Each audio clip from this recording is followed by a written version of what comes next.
Yo, yo, yo. What's up? We actually didn't work out. We need to do that later, but we went to the store and got a bunch of healthy food. Some blueberries, some strawberries, some eggs. I got a little steak, got some nuts, some bananas, some heavy whipping cream. So I could make some blueberries with some whipped cream for my dessert for tonight.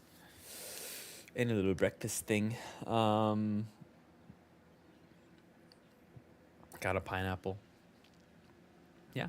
Still playing some classic WoW. I don't really feel like sweating right now, so we're just into some WoW and watching some YouTube videos. That's what I'm gonna do.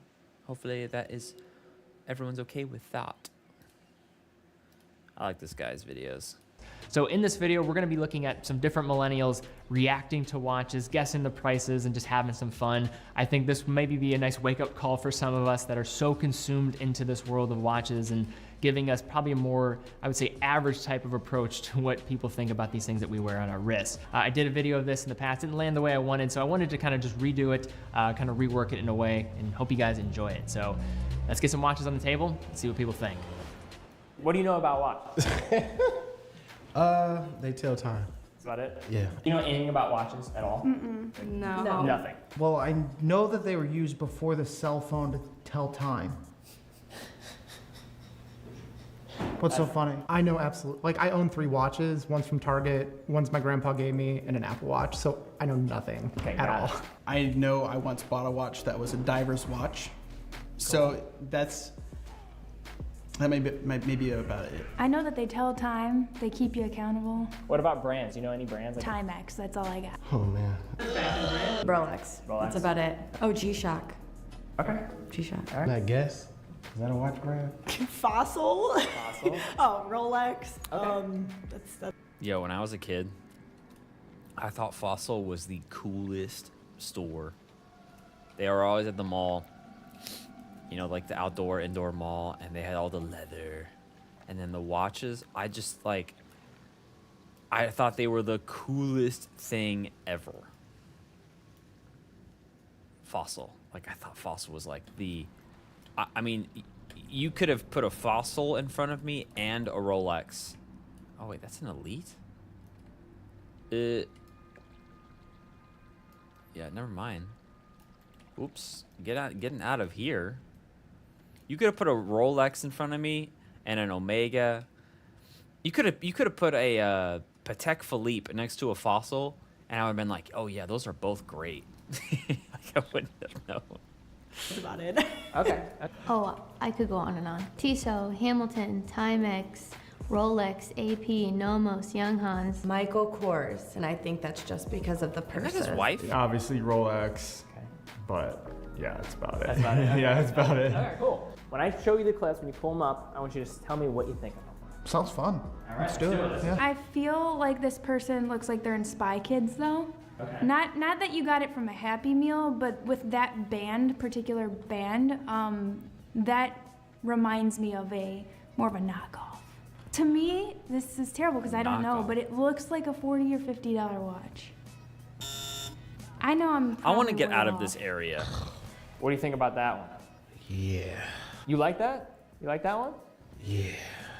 That's an amazing watch right there. What do you think the price for that one? $1 million plus?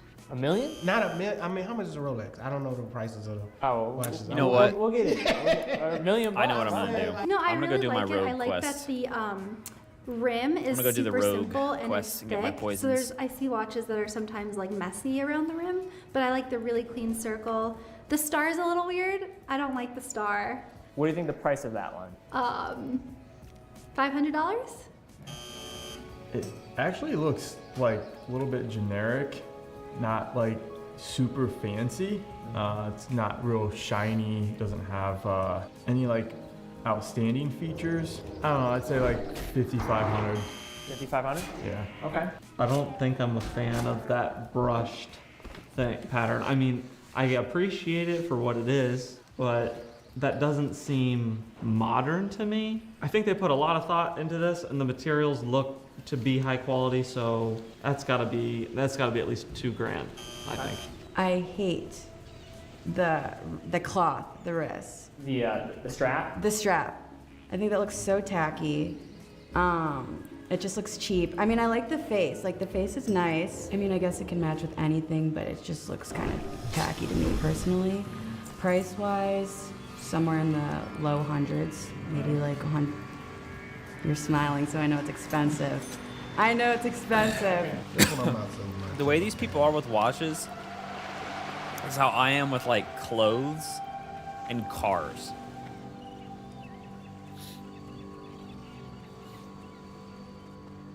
Honestly. Why weren't you a fan of it? What is it about it you don't like? I mean, like the face of it is nice, but it doesn't move me. It's just basic. Price-wise, though, what do you think it is? Because it's a Rolex, I'd say $6,000. $6,000? Yeah. That one is like vintage looking, kind of. It's really kind of ugly, honestly, but like not bad. So what do you think in general for that watch, like in price? Or where do you think Ooh, it okay. would cost? For that watch, okay, again, it looks old. It kind of looks like an antique. I don't want to overshoot it. I don't know, like, I'm gonna go with 40,000. Okay. I actually like that one. I like this one. That reminds me of like a 60-year-old man who has style. I'm gonna say like 1,000. Timex. And they're trying to show off here with the 3 clocks in the middle of the clocks. So, you know, they're definitely gonna maybe jump up the price for that. $800? Okay, like Yes, Maybe- adventurer. Are you reporting in? Maybe it's more. That watch is $250,000. Where would you like to fly to? $250,000 for that watch. That can't even be a conversation starter. Hey, nice watch. Thanks. It's $250,000. No. Oh, there's definitely some guys doing that. No way. That's the douchebag flex right there. This watch says I'm a douchebag if I paid for that. Oh, that's interesting. That's definitely a very cool, unique look. All right, new favorite. That's your new favorite now? New favorite, Jumped up yes. to the top? That watch does look kind of cool. Absolutely. Pricing now, what do you think? I would say this one's probably closer to 400 if Okay. I had to guess. But then again, I have no idea. I like swallowed a pepper. Wow. What's this brand called? Longa. Longa. Yes. Where's this the original origin? They're from Germany. Germany.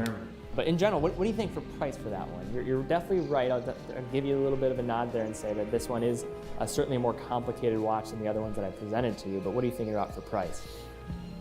That's over 20 grand. Okay. How much you say? $500, about $450,000. What? Okay. It's worth it though. It just. If you had that, you think that's cool? You drop it? You like it? If I had it. You had it? If I had if I had a watch worth $450,000, watch. if I had a watch worth $450,000, I would sell it immediately, and buy a house and rent it out, and then over the course of 10, 15 years, pay it off.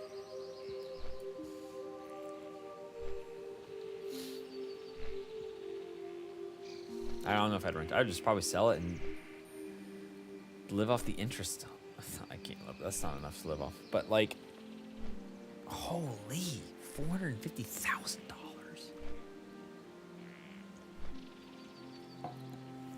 That's nuts. Come again? $450,000. Almost $500,000 for that watch. About $500,000 for that watch. What do you Why? think about that? You can That's a take- $450,000 watch. You can tell his face is like, why? And it's honestly a good question. $450,000 USD. USD. Unbelievable. Okay, I like that one. I don't like the strap though. You don't like the strap? No, but I like the like kind of pearly look with it. To me, the strap looks like cheaper. Cheaper? Yeah. What do you think for price for that one overall? I'm gonna say, I don't know, maybe like $300. I'm probably grossly underestimating these, but Okay. yeah, probably 300. So I guess I'll just reveal the price for that one. Okay. That one costs $15,700 for that blonde on there. Oh my gosh. Is that more than you thought? A lot. I think I said this was like what, like 300 to buy? So like around 20 grand you're saying for that one? Definitely above 20 grand. Yeah. What if I told you that was $450,000? Oh my gosh.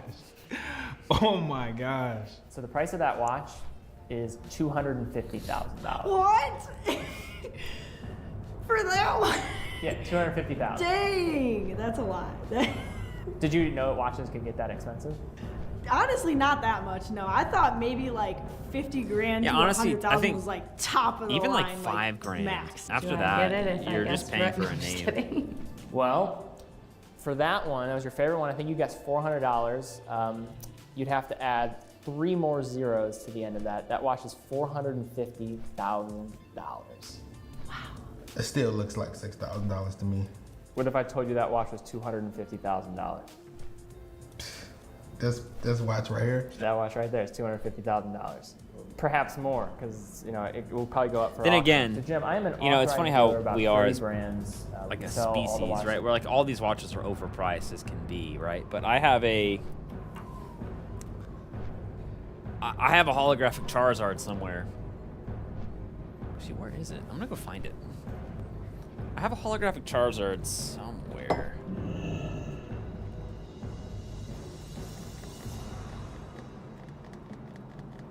Oh, I know where it is. It's like buried down there.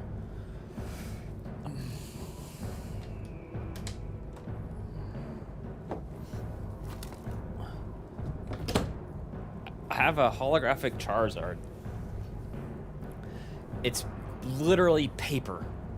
And like maybe, I don't know what foil, like the holographic material is. Like a little bit of aluminum or foil or whatever. Paper. It's paper. And it's worth hundreds of dollars for paper. So like, we assign value to things. It's not necessarily that it inherently has value. Where was I gonna go? Why did I come to Orgrimmar?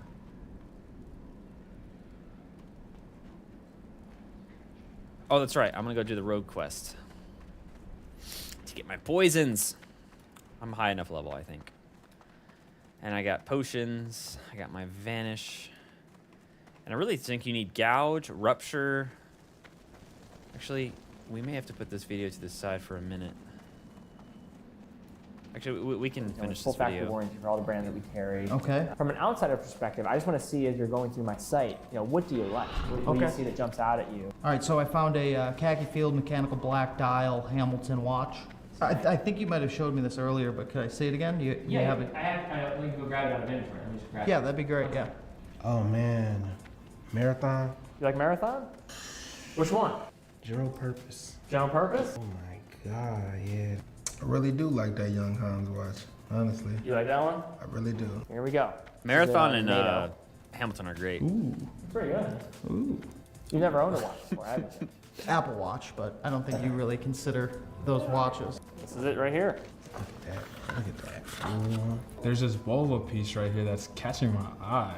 Is that Frank Sinatra with the box I see? Man, they're actually picking pretty popular brands. I haven't had a Belova. chance to look at the watches on the site Hamilton, yet. This is a Marathon. sweet watch. Look at that thing. So I'm going to hand you a few of these watches. If you could just give me your general take of what you think of them. Mhm. Like if you like them, don't like them, just tell me. Okay. I like this, how it's real solid. I like the chain on it. I think it's called the chain, yeah. But I like that. Bracelet, yeah. Bracelet. I like it. I don't know if I would wear it though. What do you think for price on that one? I'm gonna say, I don't like GMT watches. I don't know. I feel like I don't travel, so I would never use it, and it's just extra noise on the dial that I'm not using. let's do like 20,000 maybe. General reaction to that one, what do you think? Yeah, You like it? I like this. Would you wear that personally? No, It's a woman's watch. it doesn't. First thing that catches my eye is the leather band. I'm really big into like the vintage look, like I told you before. And this band, I can tell that, stitching is really nice on here. Price, what do you think for that one? What are you thinking? Just because I know it's got the date, it's not, it's up there. So this is probably maybe about, a couple grand. Okay. To say the least. Okay, cool. Oh, I love this. Oh, is this the Captain Cook? Yes, that is the Captain Cook. I like it a lot. I would wear this. Try it on. Actually, can I have this? I like it more than my Seiko. Depending on the price, I would buy it. If it's out of my league, I'm not going to save up for it. Yeah, you know what I'm that's not saying? something you would, Right. even if it was expensive, you wouldn't aspire to own. What about for price on that one? What do you think? When you ask me price, you're talking about like new, right? Yeah. Oh. Yeah, he's talking new. I'm thinking like, Yeah, he means new. or if I looked on eBay or something. No, So usually new. I will give you a hint, that one is not something you could buy new. So that's an older watch as well. So it would be Right. whatever kind of where it's on in the market. maybe 5. Okay, cool. This looks like something my grandma would have in her, like, oh, I'm giving this to you in your older jewelry box. Why is it? Do you like this watch? What that was? I don't think that's a. Is this old? Is this an older watch? It is old. How old do you think it is? What? 70s, maybe 80s. From the 60s, actually. Is Yeah. it? Yeah. Maybe $1,000 $1,000, bucks. okay. Am I getting close? Yeah. Am I getting close? You like that one the most? You dig that? Heck yeah. What do you like about that one? You immediately resonated with that. Everything. It's just heavy. It's nice. I don't like the Seikos that are really busy. That one's a busy dial. And the hour hand is so short. Look how short that hour hand is. Looks good. The blues. Sexy. Look Yeah, at you that. like that dial? You like that? Like underneath the light? That looks nice. Whoa. Yeah, I like all that. That's about 5,000. 5,000, okay? Yeah. Okay. It's a nice watch. Heck yeah. I love that. You wear that one. Oh, heck yeah. You wear that one in a second. All right, so no. This reminds me of Christopher Columbus. Why is that? It's just It very, looks like the whole world is on this It looks thing. like a Like a compass. compass? It looks Yeah. like a map. Yeah. If you were lost at sea, I would rely on this thing to like maybe bring me back. Okay, so this is a diver's watch, right? That is a diver's watch, correct. The one watch I know. Hey, you're coming with some knowledge. It's great. So this kind of reminds me of the one I have at home. It is really heavy. I don't think I would like wearing that all the time. What do you think for the price on that one? $400. Okay. This is kind of like, yes, I've been to Europe. Okay.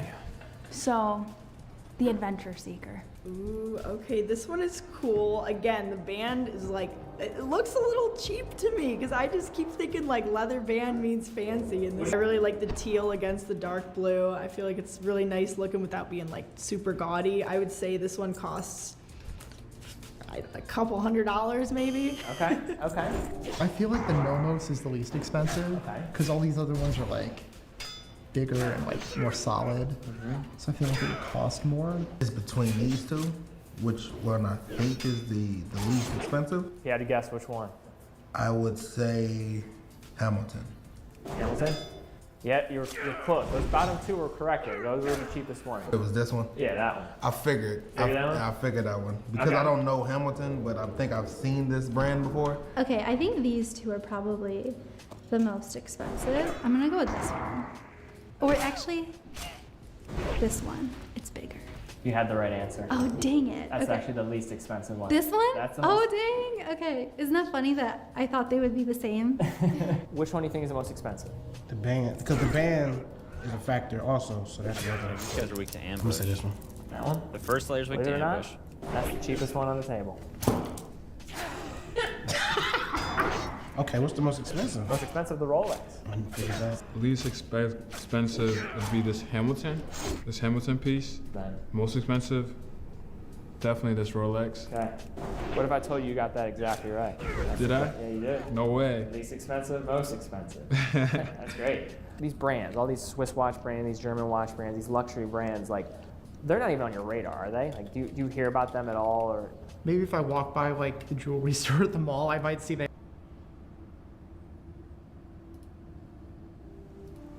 Hey guys, in the Barrens, just to the right of the road to Ashenvale. Once here, make and move back in and ambush. Move into the first room and ambush the mutated drones. There will be 2 of them, but ambush will instantly kill one of them, or ambush the first and sprint.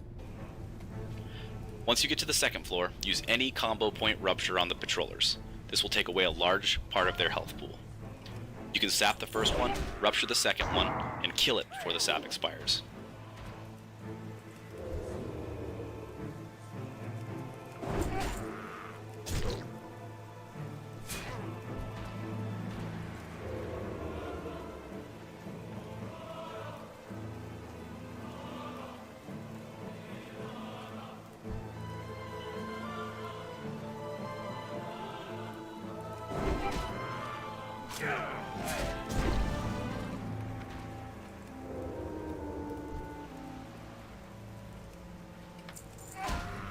Once you get to the 3rd floor, you'll be pulling the lookouts aside and using any combo point of Eviscerate on them, and this will instantly turn them into a slime, making them massively more manageable.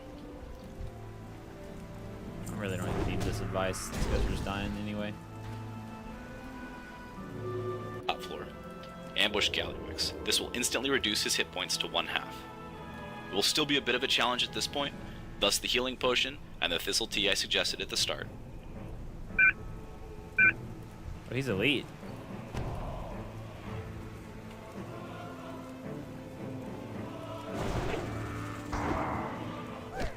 Yeah,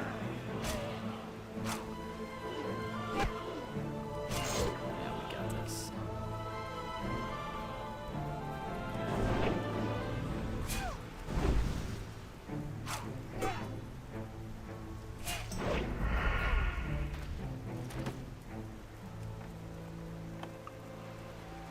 Oh, don't I get like a curse or something? Once Gallywix is dead, make sure to pick lock the chest behind it.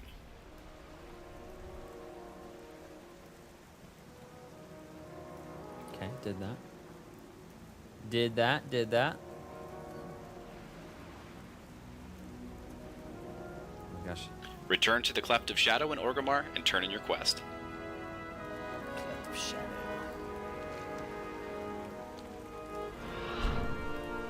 At this point, you have basically completed the quest, and it will just be a little bit of runaround from here.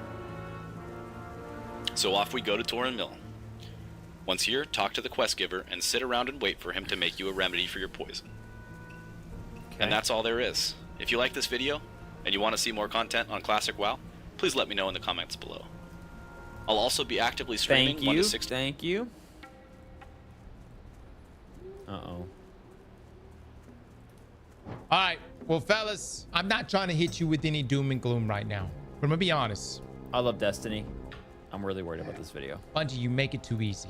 Destiny 2's re-release of a botched Iron Banner is embarrassing. Not my words, Paul's words, but let's see what Paul has to say. At this point, it's well known that Destiny 2 is in dire straits, given a falling player count after a long delay for its mid-season update, which is not even going to be some huge new content addition itself. But now they are shooting themselves in both feet, and this is frankly just becoming embarrassing. Destiny 2's souped up PvP mode, Iron Banner, has been put on ice for 6 months for reasons that have never really been clear, other than there are. Wait, is it being put on ice for 6 months now, or it has been on ice for 6 months?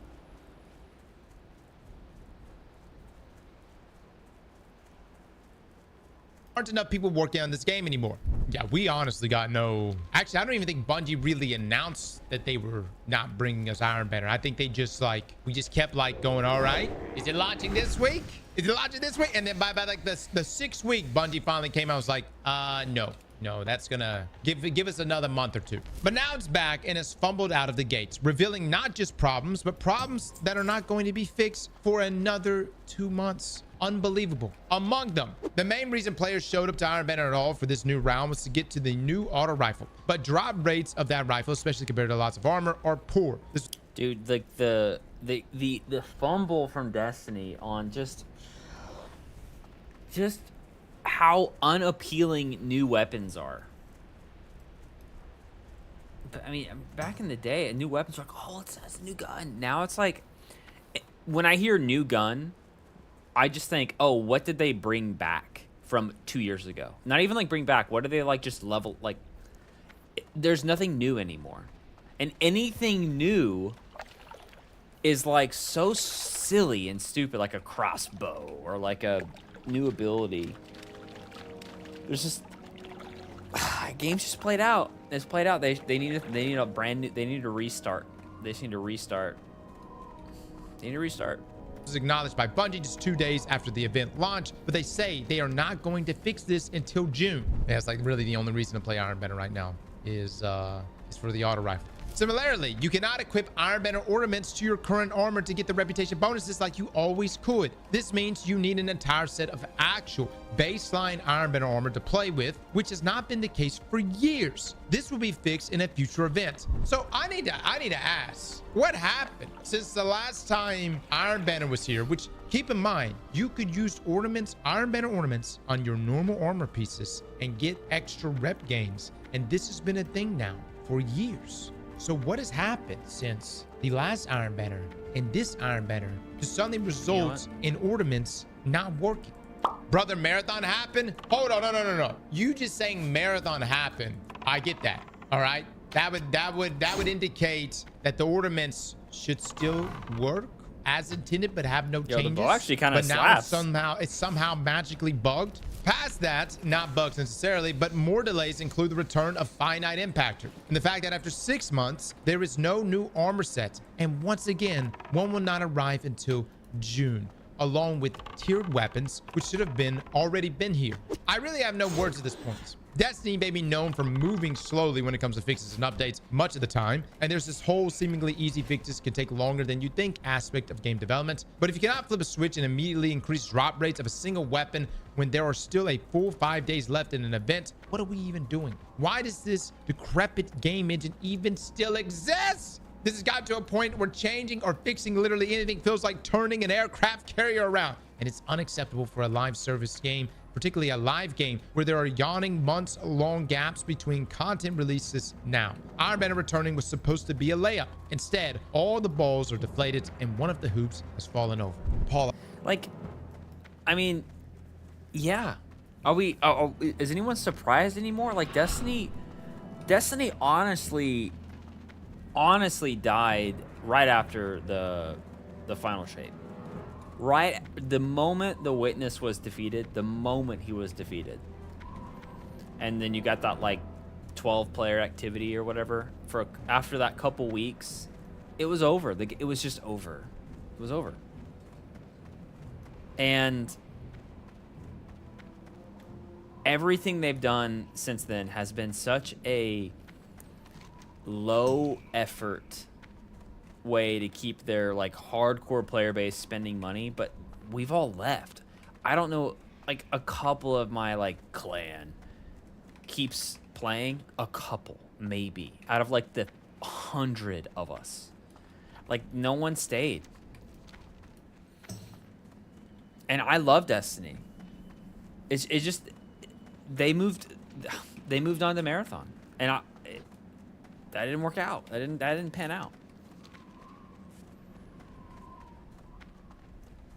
But just when I hear like these videos, like, oh yeah, like now is it? I was like, dude, it's been it for a year. It's been like done for over a year now. I gotta say, man, I like your writing. You know what I'm saying? Like Paul be painting that picture. He's like, hey, let me just show everybody how pissed we are. Look, if you thought we had content droughts before, brother, ain't nothing got anything on this. Let me like Destiny 2 is no man's land. Okay, and what's so difficult for myself is we actually put up videos of Destiny 2 when we do still play occasionally. Play maybe like once a week or so. I want to hear this quest.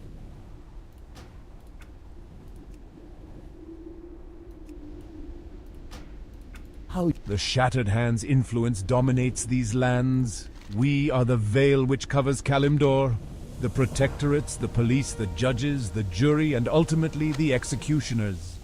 We see all, we know all. You have grown much in the time which you have spent in service of the Hand, adventurer. The time has come to send you into the field. Are you prepared to undertake your next mission? Poor Fizul. He was a good agent, one of our best. Alas, it is the price we pay, adventurer. Being a field agent of the Shattered Hand is dangerous work. You have performed your duty well, adventurer. It would be a shame if you did not live to serve us again. Take a sample of the mixture to Serge Hynot in Terran Mill. If anyone can cure you, it's Serge. Live long enough and Serge will show you the ways of poison creation and use.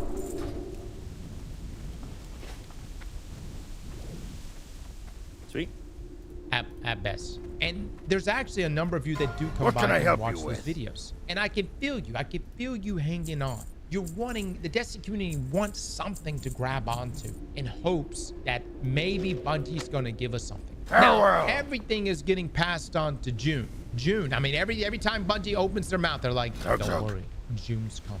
You know, like in winter is Are coming, the okay? horde. June is coming, and it's going to fix all of your woes and problems. And the skeptic in me thinks that June might roll around, and we might still be in the Strength and same honor. shit. You know what I'm saying? There's no defending this. Destiny is at a point where the mobile version of the game is lapping it, and Marathon is clearly the top priority of Bungie, despite not performing all that great stuff. If this is how Destiny is going to be going forward, even for the most basic of issues, maybe it's time to just ice the whole thing. Oh, so I stop? Well, look, I've offered my solution, and nobody likes it. Every time I say it, I guess so many of you are like, no, Cross, we don't want it. You know what could entertain us until Bungie finally gets their shit together? Destiny Classic. And think of this. Hold up. I've mentioned it before. Destiny Classic rolls out. Modern day FPS, high field of view, Season 1 sandbox, OG drop rates. I know.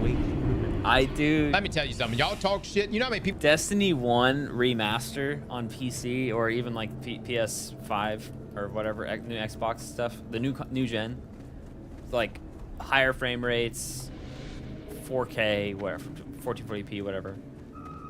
Oh, that would go so hard. It would be like playing classic WoW, but classic Destiny. It's over a decade old. It's basically the same thing. How may I be of service? Trust no one.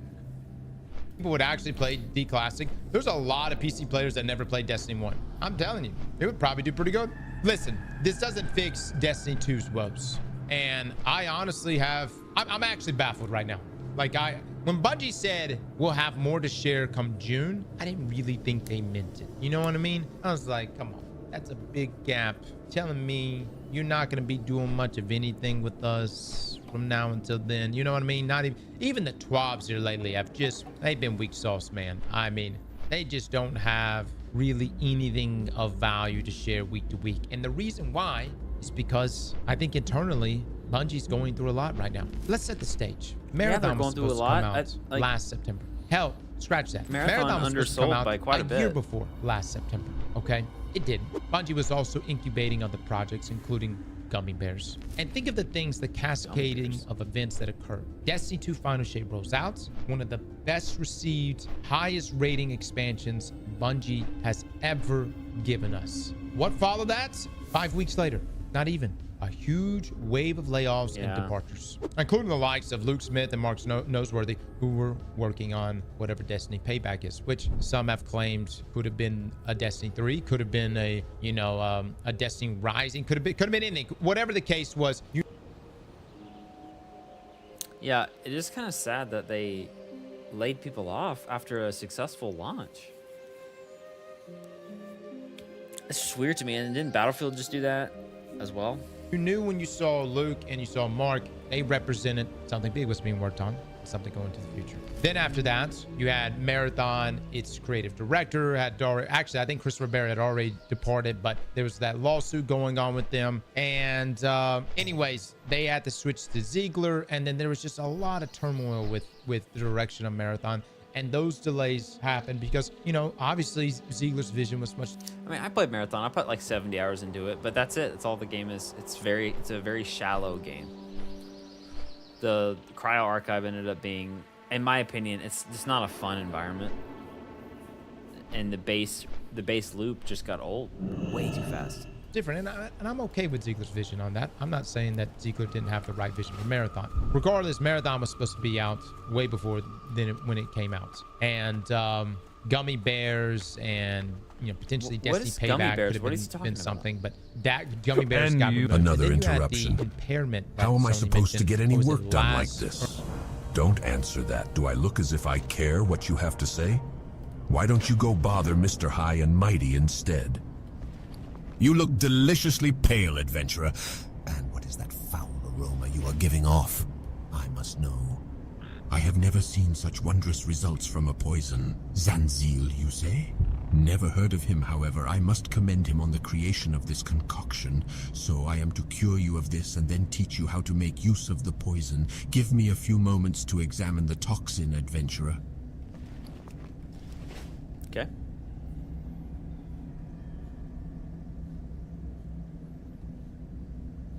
Whoops. Did you drop it? Uh-oh.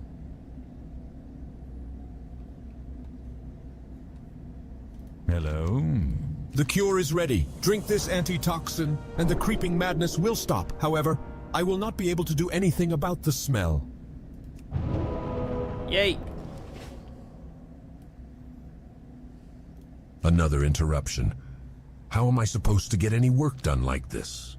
Don't answer that. Do I look as if I care what you have to say? Why don't you go bother Mr. High and Mighty instead? Instant poison. Nice. Alright, do we have any quests to grab here? 34.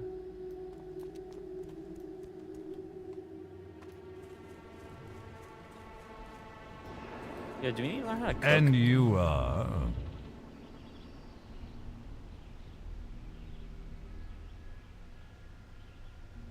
Dude, we need to learn how to do cooking. Trust no one. Let's just do that real quick. Let's do a cooking guide in this game.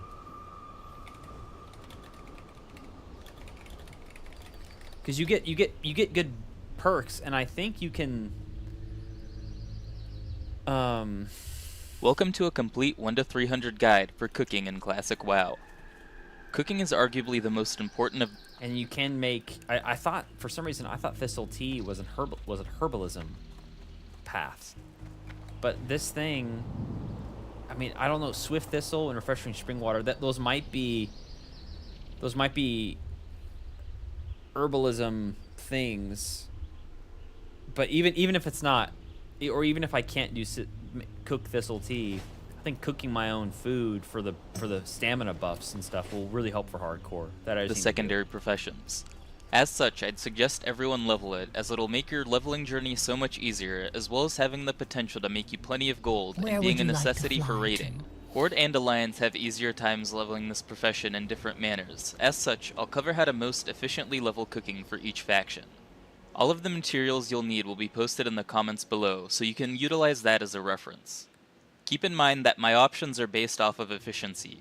If you happen to find materials for cheap on the auction house or have saved them while leveling, make sure you use those as well to maximize your skill gained. Furthermore, fishing can be leveled in tandem with cooking. I'll have a guide on how to max cooking purely by fishing in the description below. Let's jump right into it. Cooking can be trained in every major city as well as many smaller towns. You'll need to be level 5 and have a single silver. I've marked this set of maps with the... Okay, let's just go to Undercity and do not get trained in cooking. The locations of every cooking trainer. He was like right there on the corner left. I'm gonna wait.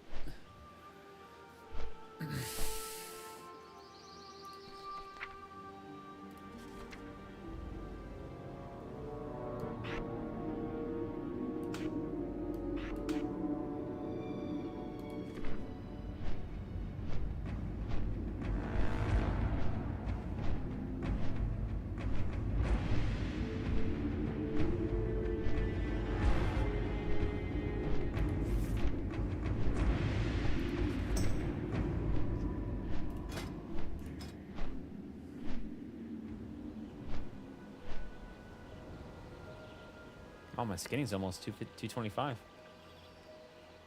Is there a skinning trainer in Undercity?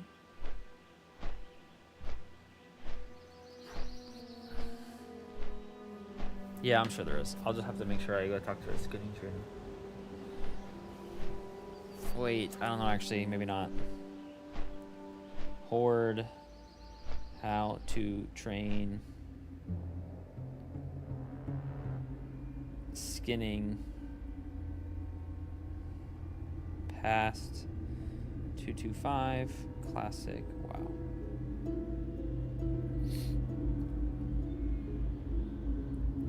Camp Mohache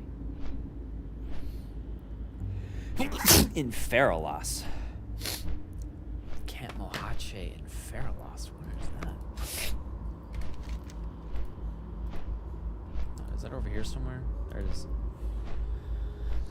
I'm not even close to going to Camp Mohache.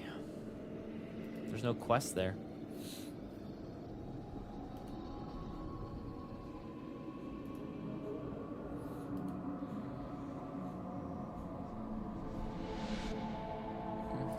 Time to hit up 1,000 Needles and Salt Flats. Quite a few quests there. Okay, cooking. He said he was right here. Back this way. They're down here. Oh, cooking trainer, I see him. Right, yeah. I can teach you how to cook. Okay. Embrace the shadow. What is it? I've never done cooking Farewell. in this game, so this will be an interesting change of pace.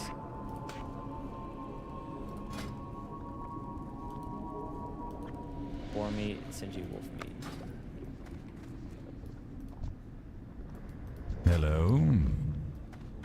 Watch your back. Hello. Cooking is a lifelong pursuit, and I see we share the same passion. Well, I may have to go.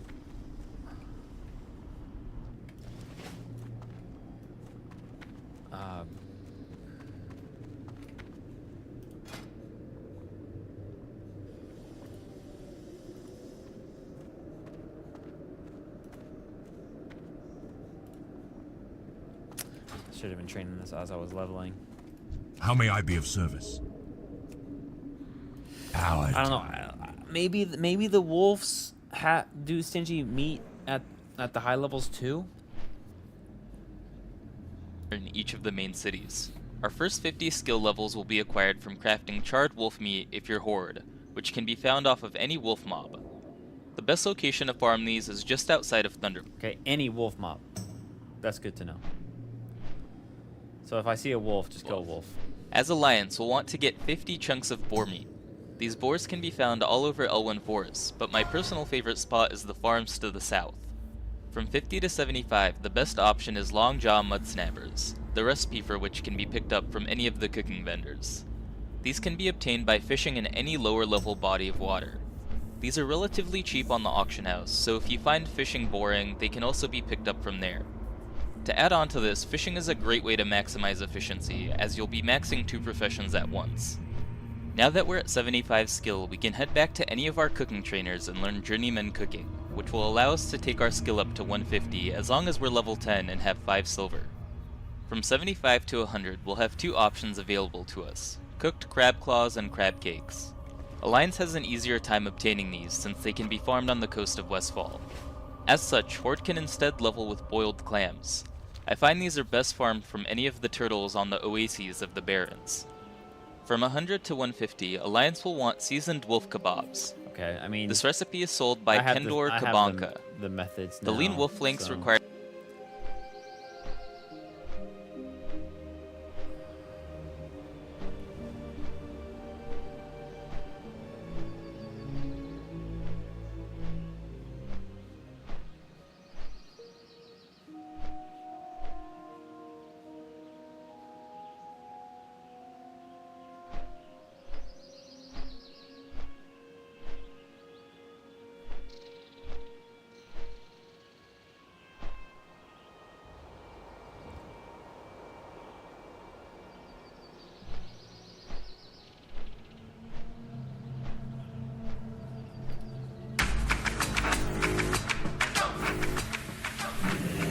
See what Jake Gyllenhaal did.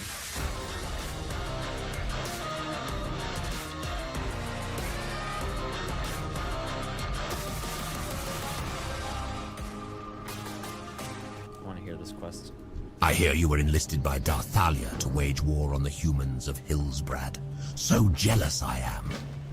While you're off having all the fun, slaying humans, pillaging the town, terrorizing innocent people, I'm stuck standing guard here in Tarran Mill. Perhaps you'll take pity on an old death guard like myself. You see, I am collecting human skulls, and you will be fighting humans for quite some time. Over the course of your long battle, bring me 30 skulls, and I will make it worth your while. High Executor Darthalia sent me to keep watch of Dungarok from a distance.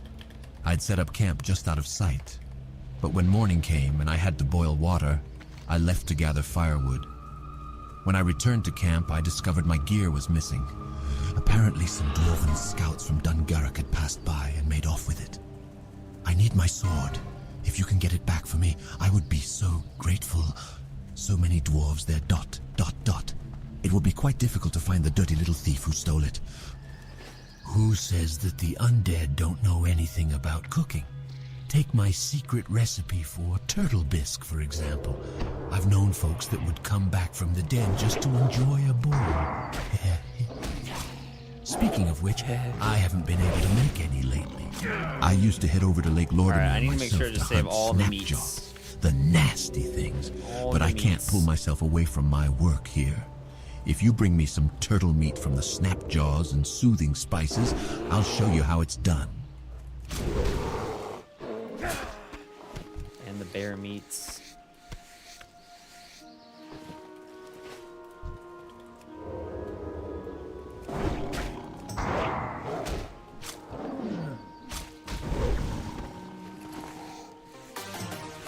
Hi, I'm Jason Walsh. I'm coming to you from my studio Rise Movement in Los Angeles, California, and talk to you about Jake Gyllenhaal and the training that we did for Roadhouse. When I received the news that Jake got the role for Roadhouse, I was eager to sit down with him and get his Oh, this is vision his and training. expectations. What we're doing is real. Yeah, look at your stomach. Never been done before. It's real. Don't mess around. And don't do this at home. I spoke with the stunt team to understand their needs. I spoke with the director and producer to understand their expectations. Not only did Jake need aesthetics, but needed to perform stunts across from Conor McGregor, a professional athlete in the UFC, who has also never performed stunts on screen. Hey, fellas. Looks like you're having a smashing night. Yeah, I don't think stunts So are hard Jake for an needed MMA athleticism, fighter. resiliency, and overall strength. This would also feed the mind and mentality he would need to get up after a fall, a potential punch or a kick. I got a tip for you. Don't let no one get this close. After taking all of this into consideration, I then had to sit down and build a program that would ultimately build the foundation of the Dalton character. Generally, we spend a few minutes each session moving, trying to get the core body to mature up before moving into some sort of mobility, which you see here with the stick, which is a great tool to help increase range of motion. I'm not gonna lie, I'm into fitness and I like being fit. You're never gonna catch me holding poles and stretching like that. What is that? Like you're never gonna. No. You're not gonna catch me ever doing that. Just stand and touch your toes, man. Into some sort of mobility, which you see here with the stick, which is a great tool to help increase range of motion. What are we doing?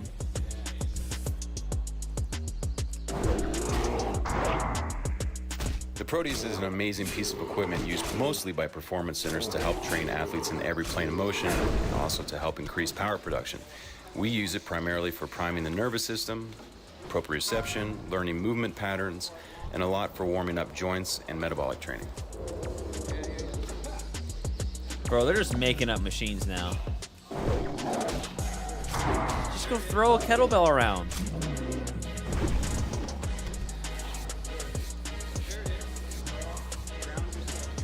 What is that, dude? What are these machines?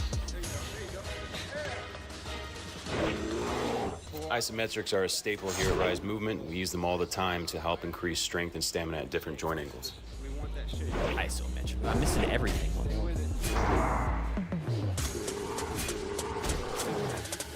Most of the sets that we do are time sets. We try to keep his work capacity up, keep him moving, keep him sweating, keep burning fat. We still want the heavy stimulus, so we do a lot of heavy sled work.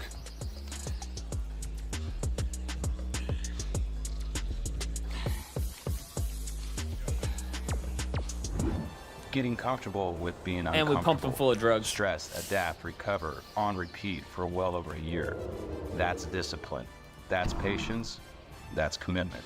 I'm sitting in here, and I feel a lot of gratitude, but I know that's a crazy thing to say. Jake went into this movie full of obligation, honor, duty, to follow in Patrick's footsteps. It was incredible to watch. Patrick Incredible to see Swayze on him, morph baby. into his character.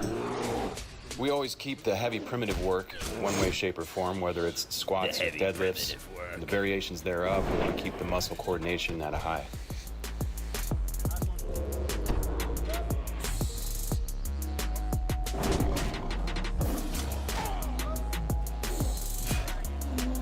grip work is essential as it seems to be one of the limiting factors in the gym. We pepper in various exercises to keep grip tight. Pepper in those exercises, baby.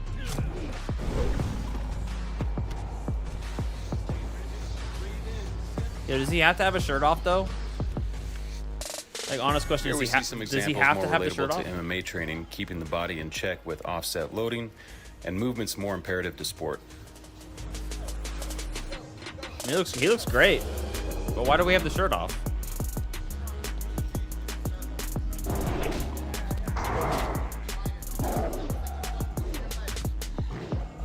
It's important to keep the stimuli broad with variations of reps, sets, loads, and different tempos.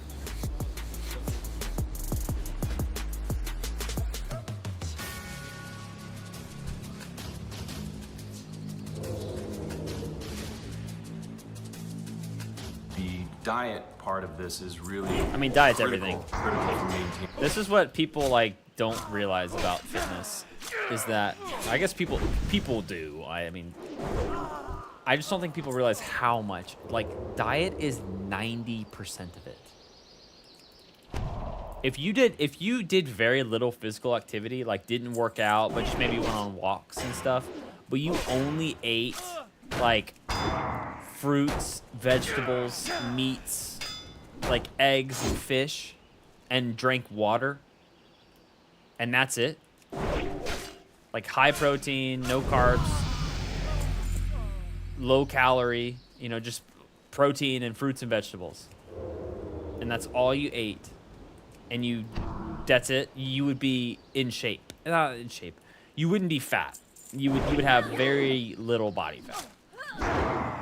Because you just can't eat. I mean, it's hard to eat in a caloric, like, it's hard to pack in calories when that's what you're eating. It's very hard. Like, your body will be so full, you can't eat much more. So you don't overconsume, and you're eating really good things that are good for your body. And then you tack on like 3 weight training sessions. Doesn't even have to be long. Like 45 minutes. Just do a full body workout and then walk. You'll be in great shape. But diet's everything. You have to eat that diet. I just don't think people realize how much diet makes a difference. It's so important. So important. And looking a certain way. It's not something that's sustainable, but it can be done with the right people in place. There's a big team that helped to get us through this.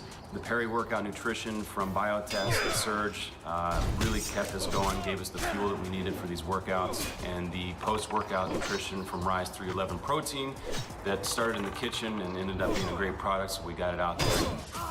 You're gonna have a great trainer, a great program, great team. None of this matters if you don't have the right person to do it all. Jake did the work. He earned it. He deserves it. Yep. I That's the other respect thing that. is there's no formula or pill or magic method. It's just hard work. Cross-lateral loading is very important to all sports, especially the It's MMA hard fight training. work. These come in various forms, but this is one Period. of my favorites. There is no magic formula. Just eat right and work out hard. And try to be disciplined and consistent. It is that simple. That's hard though. We keep That is things in really balance hard. with push-pull rips.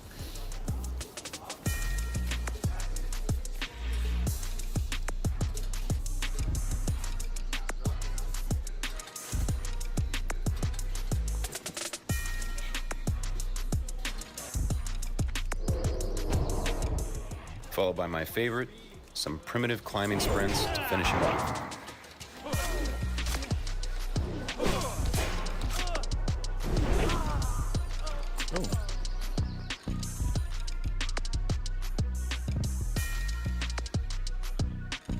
It's like exactly what I have on.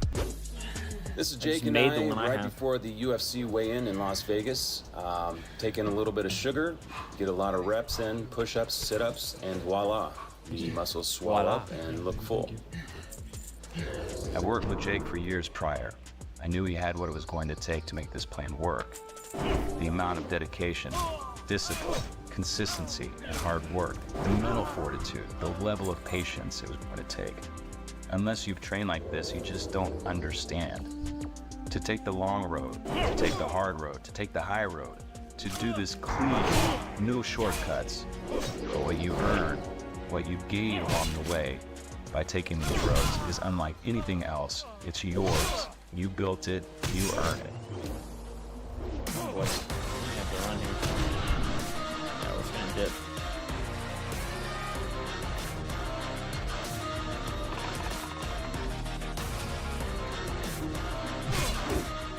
$16, $17, $18, $19, $20. We want the movie to be good, you know? Hey guys, I hope this was insightful and gave you a little peek behind the curtain of how we trained Jake for Roadhouse. This was a very long process. It took well over a year from start to wrap. Thank you so much for joining us, and hope you guys enjoy the movie. Okay. Yeah.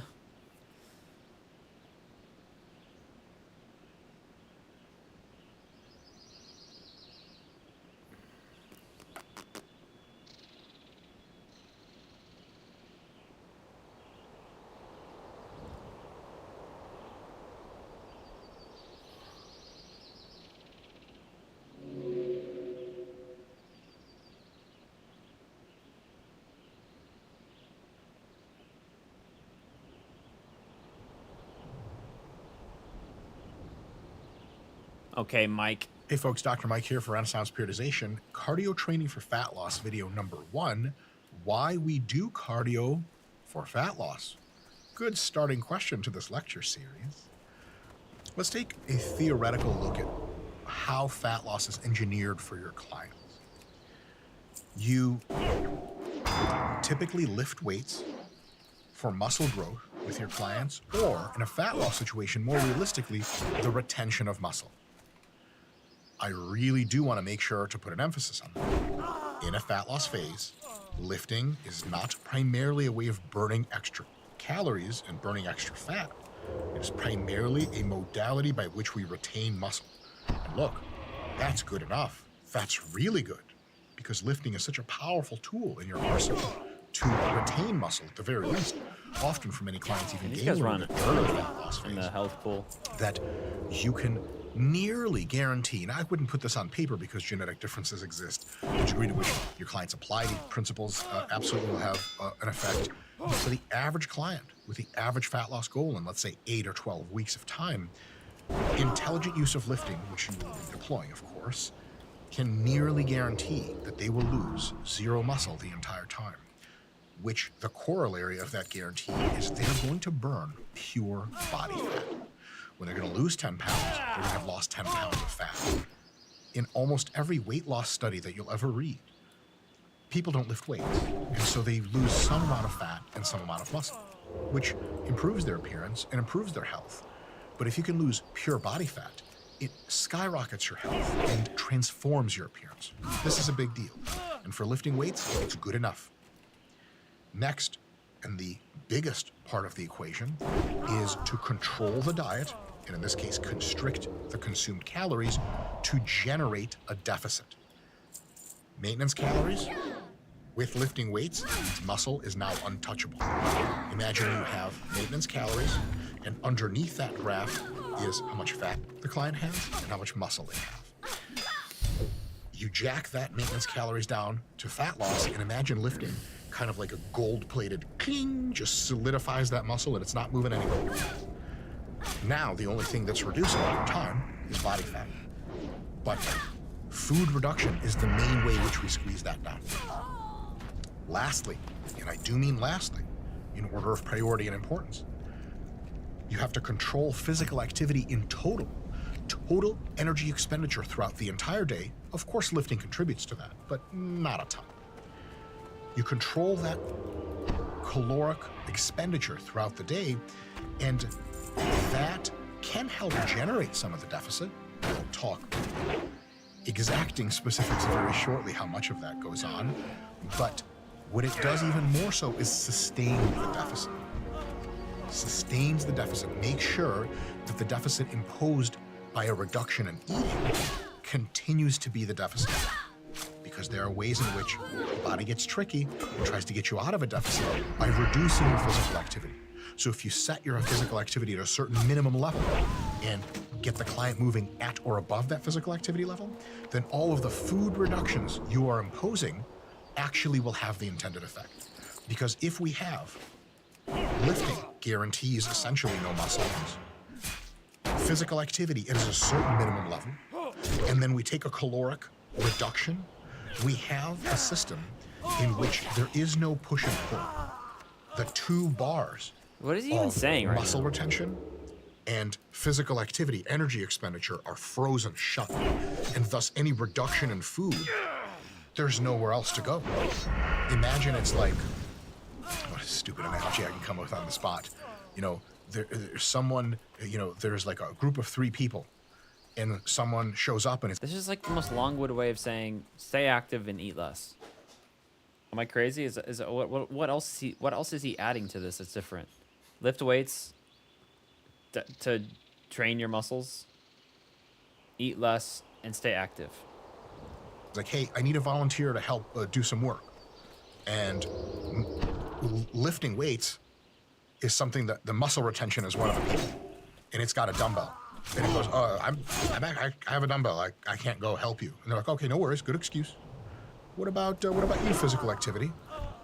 Are you want to come for the ride to come help? And they're like, no, I'm under control. I'm solidified. I have to be here. I'm set in stone. I'm like, okay, clearly, good excuse. You're busy. Hey, food reduction. What are you doing? I go, but I got, and then it has to go. But it has to go. I mean, it's the thing to boot it out. Food is actually reduced, and then calories have to be imposed in a deficit. And a net deficit means you're going to be losing fat. Plain and simple.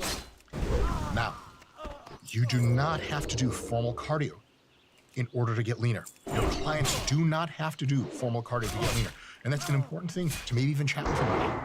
Because clients will come to you with, well, geez, actually the last presentation in the series is all about cardio myths. One of the myths is that you have to do cardio. And that's total BS. But some kind of activity tracking is a really good idea for a few reasons. They don't have to do formal cardio, but the client has to have some kind of understanding of their physical activity. Why? One, if their activity is just really, really low, the number of calories you have to reduce in order to get them to meet their weight loss goal can be so large, it's gonna cause a lot of needless starvation and low energy and all this other bad stuff we'll talk about in just a sec. It's just, if you're very underactive, the amount of food cutting you have to do is really, really imposing. And secondly, predictably, when a client is far enough along in their diet, sometimes from week 1, a lower intake calorie state, the client's body is very sensitive to that. It is a regulatory system that is essentially as old as multicellular life, and probably even predates that, is single-cell basic construction of organelles. And this is evolutionarily so ancestral, it's coded hard in. There's no getting around it. When a cell detects a decrease in incoming food, it will ramp down its expenditure processes in order to constrain itself and allow itself not to be broken up totally for energy, run out of energy, and die. Without exception, almost without exception, every organism, every animal on Earth, when their food intake falls, they move less. Your client is an organism. Even if they go to space on a space flight trip, shit still works. If you reduce food after some point, at some point, be it after 1 week or after 11, your clients will get a natural tendency to reduce their physical activity. That doesn't mean they have to. If they're aware of how much physical activity they're doing somehow, they can make sure to use their willpower and maybe their step tracker to go, nope, every day is 11,000 steps. I don't feel like it right now because the diet's really hitting me, but I'm going to resist. If the client does not have that understanding, as the diet progresses and the magnitude of the deficit is either large or has been imposed for multiple weeks, the organism of that client will say, you know what, let's ease up on this activity bullshit. We're starving to death. Stop moving around. And your client will start being less and less active. Now it's a tail chasing situation. You reduce their calories, but they reduce their activity. The magnitude of the deficit is still the same. Activity loss can be so great, activity reduction, totally almost autonomic activity reduction. A feeling of profound fatigue and laziness can be so great that it can nearly or completely eliminate a deficit. I mean, evolutionarily, that's its job, is to keep you from losing weight, because in our modern capitalist world, food is insanely cheap, insanely delicious, and insane. Yeah, but what if we're just built different, Mike? What if your client is just built different? Have you considered that aspect of this? I don't think he has. Mainly a plenty. And some would even say two a plenty, right? That's the obesity epidemic. But in our ancestral environment in which we all evolved, or our ancestors did, from which we all take our genetic inheritance, weight loss is a fucking bad deal. If you see a coyote on the side of the road and his ribs are poking out, you're not like, oh my God, he's so lean, I love it. Does he like Why do is your cardio face or so what is red? it? He's dying. Hi. And so that coyote, unless something runs by that he could eat, his body's going to tell him, hey, stop moving around so much, dig a fucking hole and just sit there. We're going to wait this one out. You cannot afford to just rummage around, to ride the do bike breathing later. stuff and sniff Just bark or delaying whatever it, the I don't hell know why. coyotes do. Your clients are just You're like gonna get that. my blood flowing. So it's really, really good to sedentary know other how than much when I went physical to the store activity they're earlier. doing, so they don't auto slip below that, making the diet a real difficult thing because the deficit shrinks, the results stop happening as much, and then bad news, you as the coach are not accomplishing the result that they I sought am after. gonna pause this video So, and hit the weight room for a minute. I just need to get moving real quick. That's what I need to do. I just need to get moving. Just for a second. Just for a second. I just feel convicted to move. Just do a little something, you know? Just gotta do a little something. Been very sedentary today. Just been very sedentary. Let's just do like a little motion. Just get a little motion in. Just get a little motion in.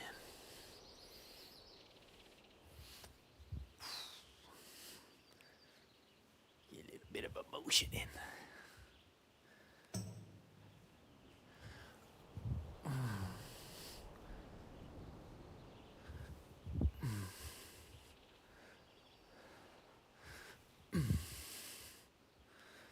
Let's get a little motion in.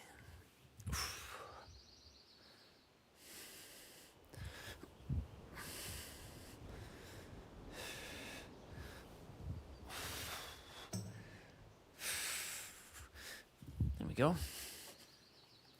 Just moving a little bit. Start a timer for 15 minutes. And we'll just do that every 15 minutes for a minute. For like an hour. Have down with that? Just gotta move a little bit.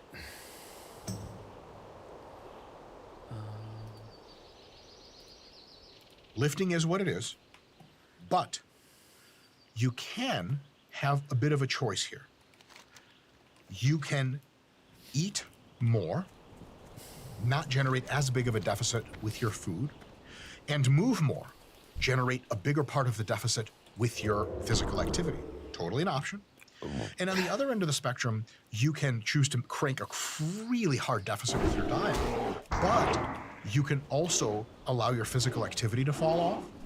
That leads to the same amount of weight loss on paper, right? So if you have a 500 calorie deficit between activity and intake, and you do high activity, high intake, 500 calorie deficit.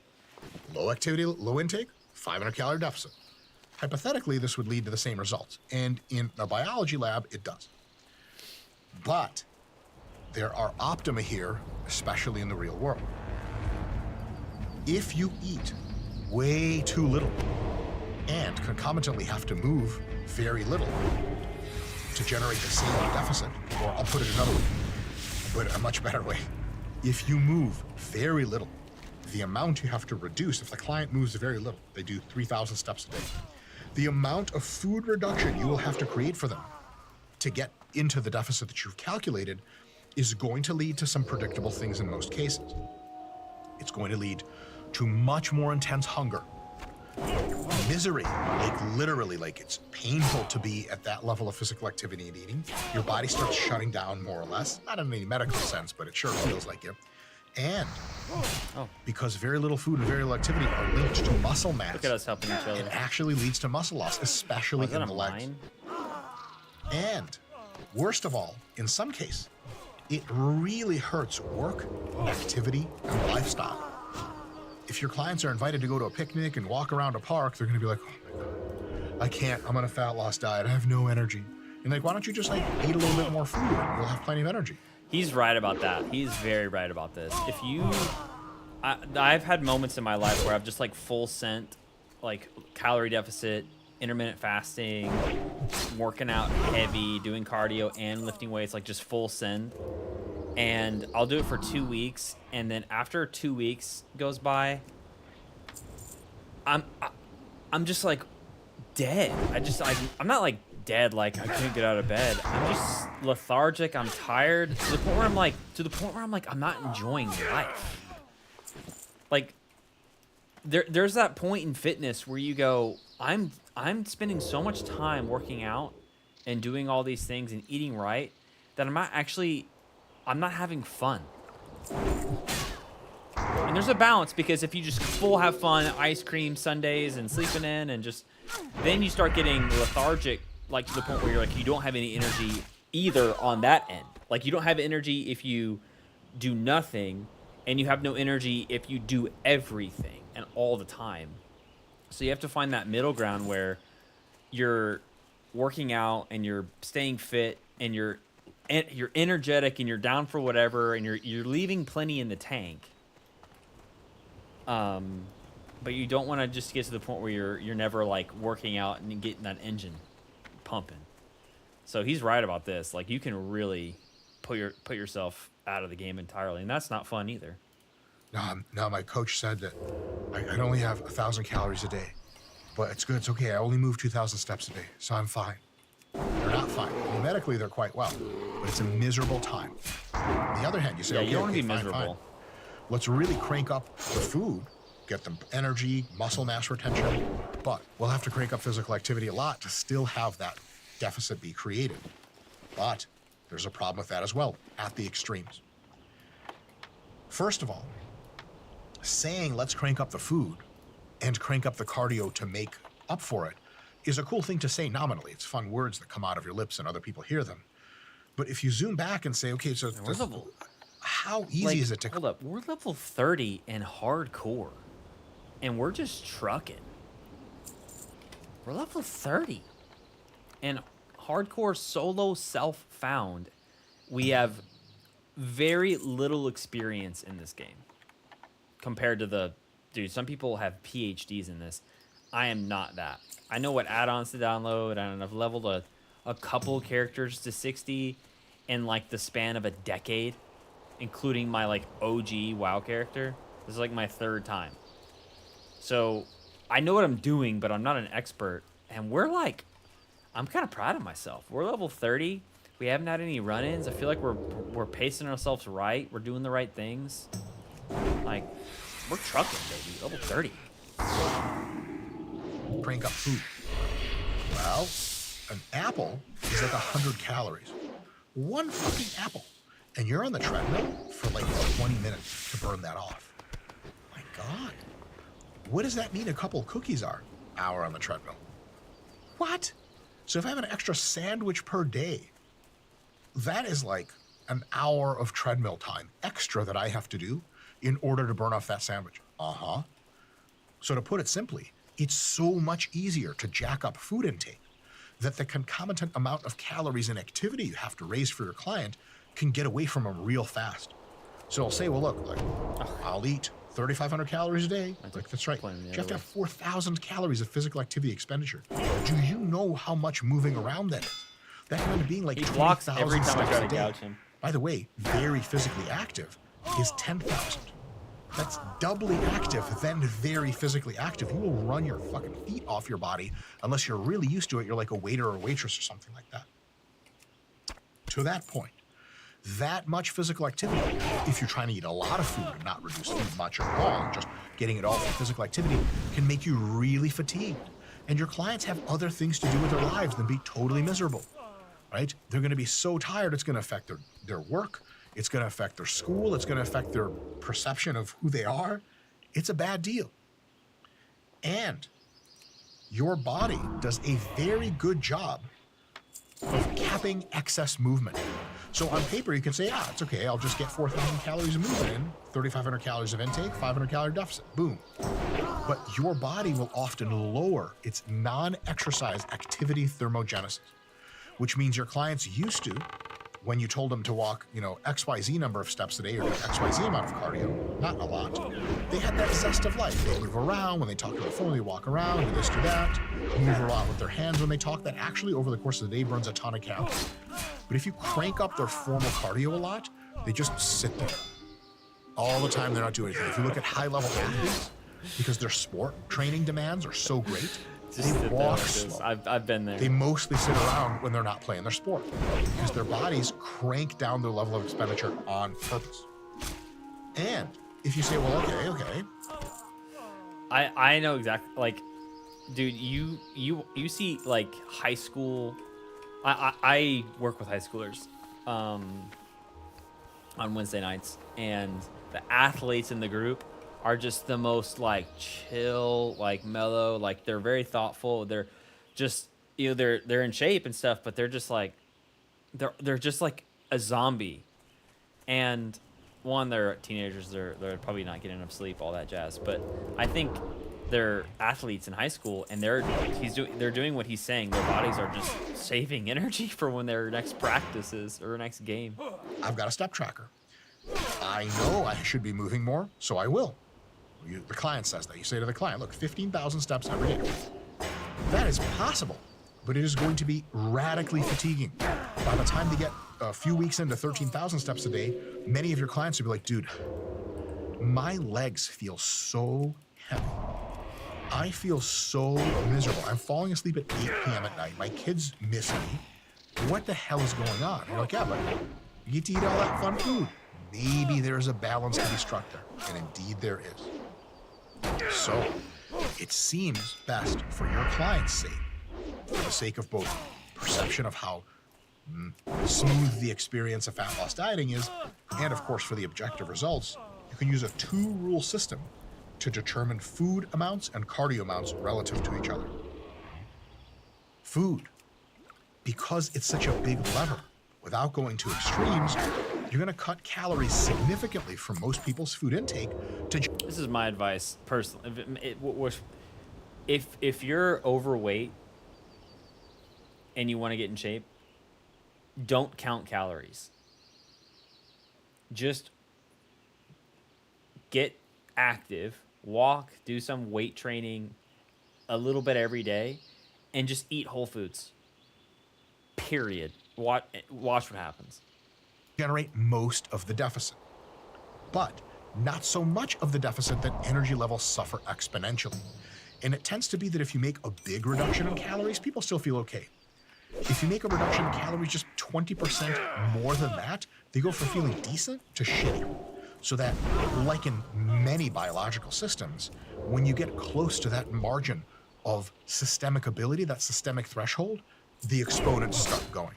It's like a set in bench press of 5 reps in reserve. It actually just doesn't feel that hard. But it's a set of 15, right? 5 reps in reserve. I did 15 whole reps. So that wasn't that hard. You do 5 more reps, which is only a quarter more reps. It's not a big, it's not double, it's not triple. The fatigue imposed of the last 5 reps is like 3 times the fatigue of all the other reps combined before them. So in much the same way, there is a point which you can lower calories and be pretty decent. And a very close to that point, just a little further in caloric reduction away, in which you feel real shitty, or your clients do. And remember, when your clients feel shitty, the probability to have success versus fall off the wagon goes out the window. So, in other words, you want to cut their calories to about 80% to the point where you could cut them and they still feel remotely okay like human beings. 80%, not 100%. We don't want to fuck with that margin at all. We want to stay the hell away from it. That's what I'm saying. Like, I just don't think.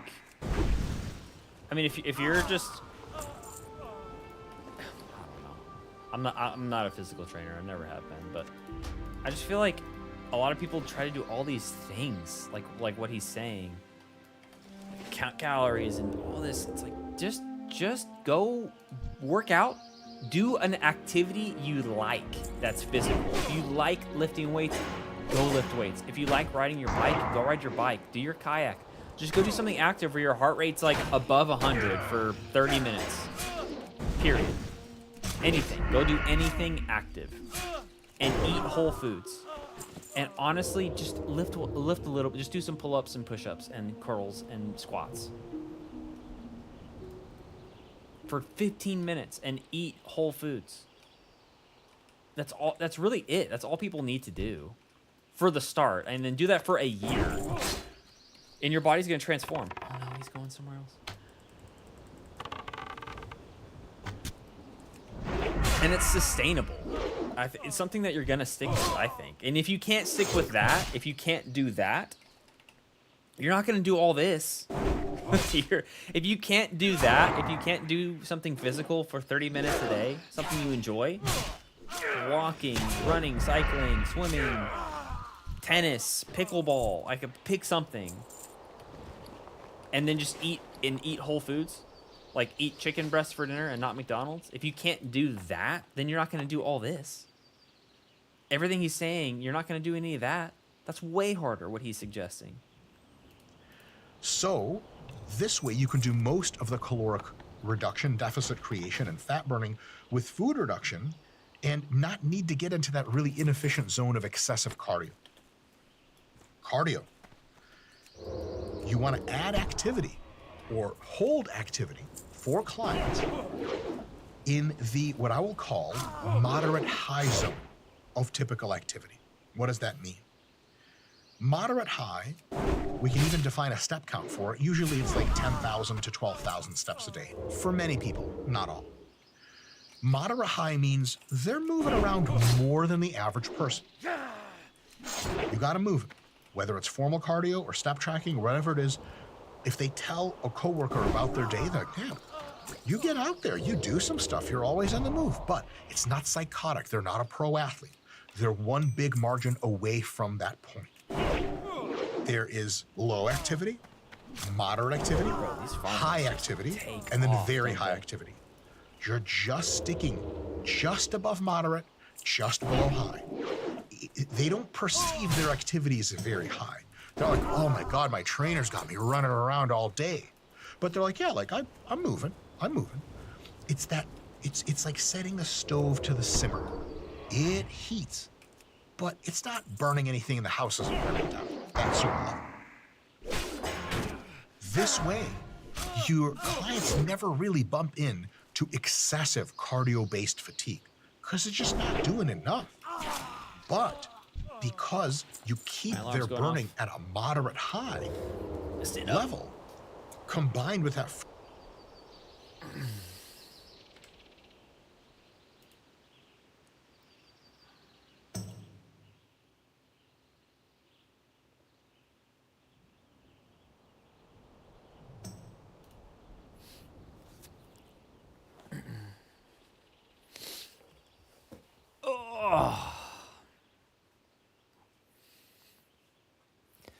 I'm just gonna do like 20 of these. 2, 3,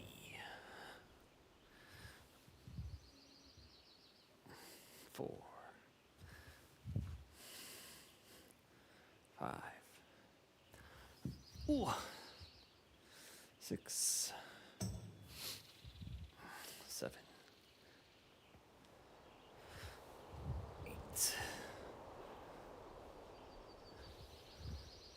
9. Maybe, honestly, just 10. Oh, let's do 15. 10. 11. 12. 13. 14.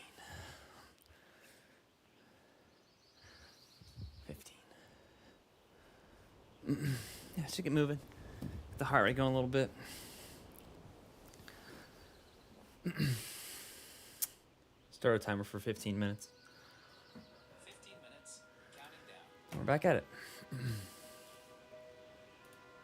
Food reduction, they're in that deficit like whoa, for sure.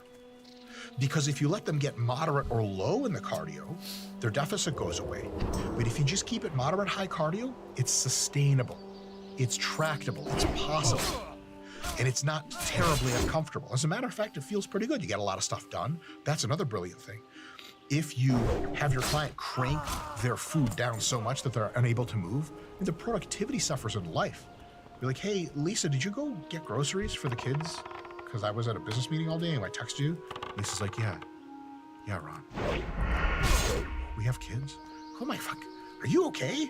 No, I'm not. I can't see anymore. I can't move. I don't have any fuel. So Lisa's out there. She's shopping, she's moving, not excessively, but again, at that buzzing pace, moderate high. And that buzzing moderate high pace allows her to keep that deficit cranking all the way through with just a decent food reduction. Because remember, extreme food reduction doesn't work. You guys see where I'm getting at with this? It's kind of a yin and a yang, except I want you to know that the yin and yang shape doesn't match completely. It's 80% more food cut than you would ideally have from maintenance, and only 20% more cardio done than you normally would. 20% more physical activity. So, in other words, if you average, let's say, 50% of the activity, your client averages 50% of the activity, they could remotely sustain for a few weeks on end, which is like what normal people do. You just want to keep it anywhere between that 50%, not below. Whatever activity your client normally does, which you could easily put a step tracker on them before they start to fat loss diet, and you just get a baseline. Looks like 8,000 steps. If they just do 8,000 and only 8,000 but never below, you can crank a fat loss diet from that, no problem. Slightly better, or at least just as good, is to take them up another 20% or so. 8,000, anywhere between 10 and 11,000, you cap it at that. No more, because it'll tire them out. Then you just keep already running. The deficit is what it is. The cardio is what it is. Mostly deficit, but some cardio. And then that's where the magic happens, because it's enough of a caloric reduction, enough food reduction to really get a wall above a fucking deficit.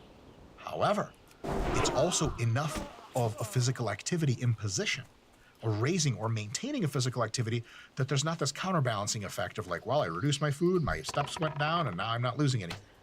It keeps that physical activity at a moderate hum. It reduces the caloric intake substantially, but not so much that it gives you your clients crazy hunger pangs from day one. That is the secret sauce of effectively using cardio. You don't want to do no physical activity tracking at all, because then your clients could just start doing very little and stop losing weight, or lose it much worse. And then you'll have to crank down the food even more, making everyone miserable. You're also not going to crank them into the moves. Hey, your fat loss time for 18,000 steps plus 5 high-intensity interval training sessions per week. Nah, those aren't the answers. Moderate food reduction, coupled with slight activity elevation above baseline, is the secret sauce of properly running a fat loss diet. That's how you do it. All right, folks. See you next time for the next lecture.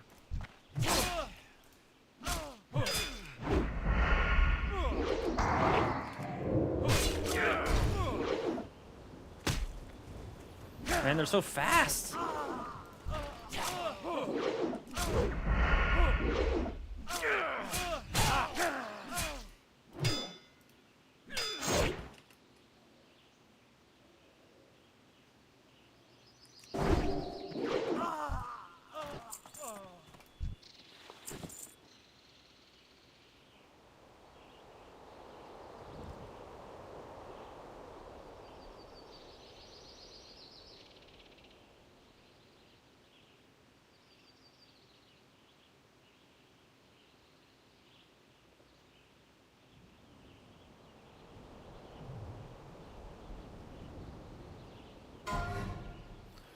All right, let's go back to this guy. What's this guy's name? Alpha M. 7 supplements are a total waste of money. Actually, you know what? He's gonna do that. I gotta go to the bathroom real quick, and then I need to grab some more water. I'll be right back. I'm gonna leave my headset on just so I can hear if I'm getting attacked.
Let's get into this. The biggest waste of money out there in terms of things that we think are helping or beneficial, but in reality, they have zero effectiveness, zero benefits, and you are completely getting bent over and given the business. And I'm not talking about the slow, sexy kind. I'm talking about the rough, dirty, nasty, I'm gonna take your money kind. Today, I'm going over what the is wrong with supplements this that, guy? in my opinion, are a huge, colossal waste of money. As in, you're getting ripped off if you're taking them because they don't do anything, they're not effective, and honestly, it's just great marketing.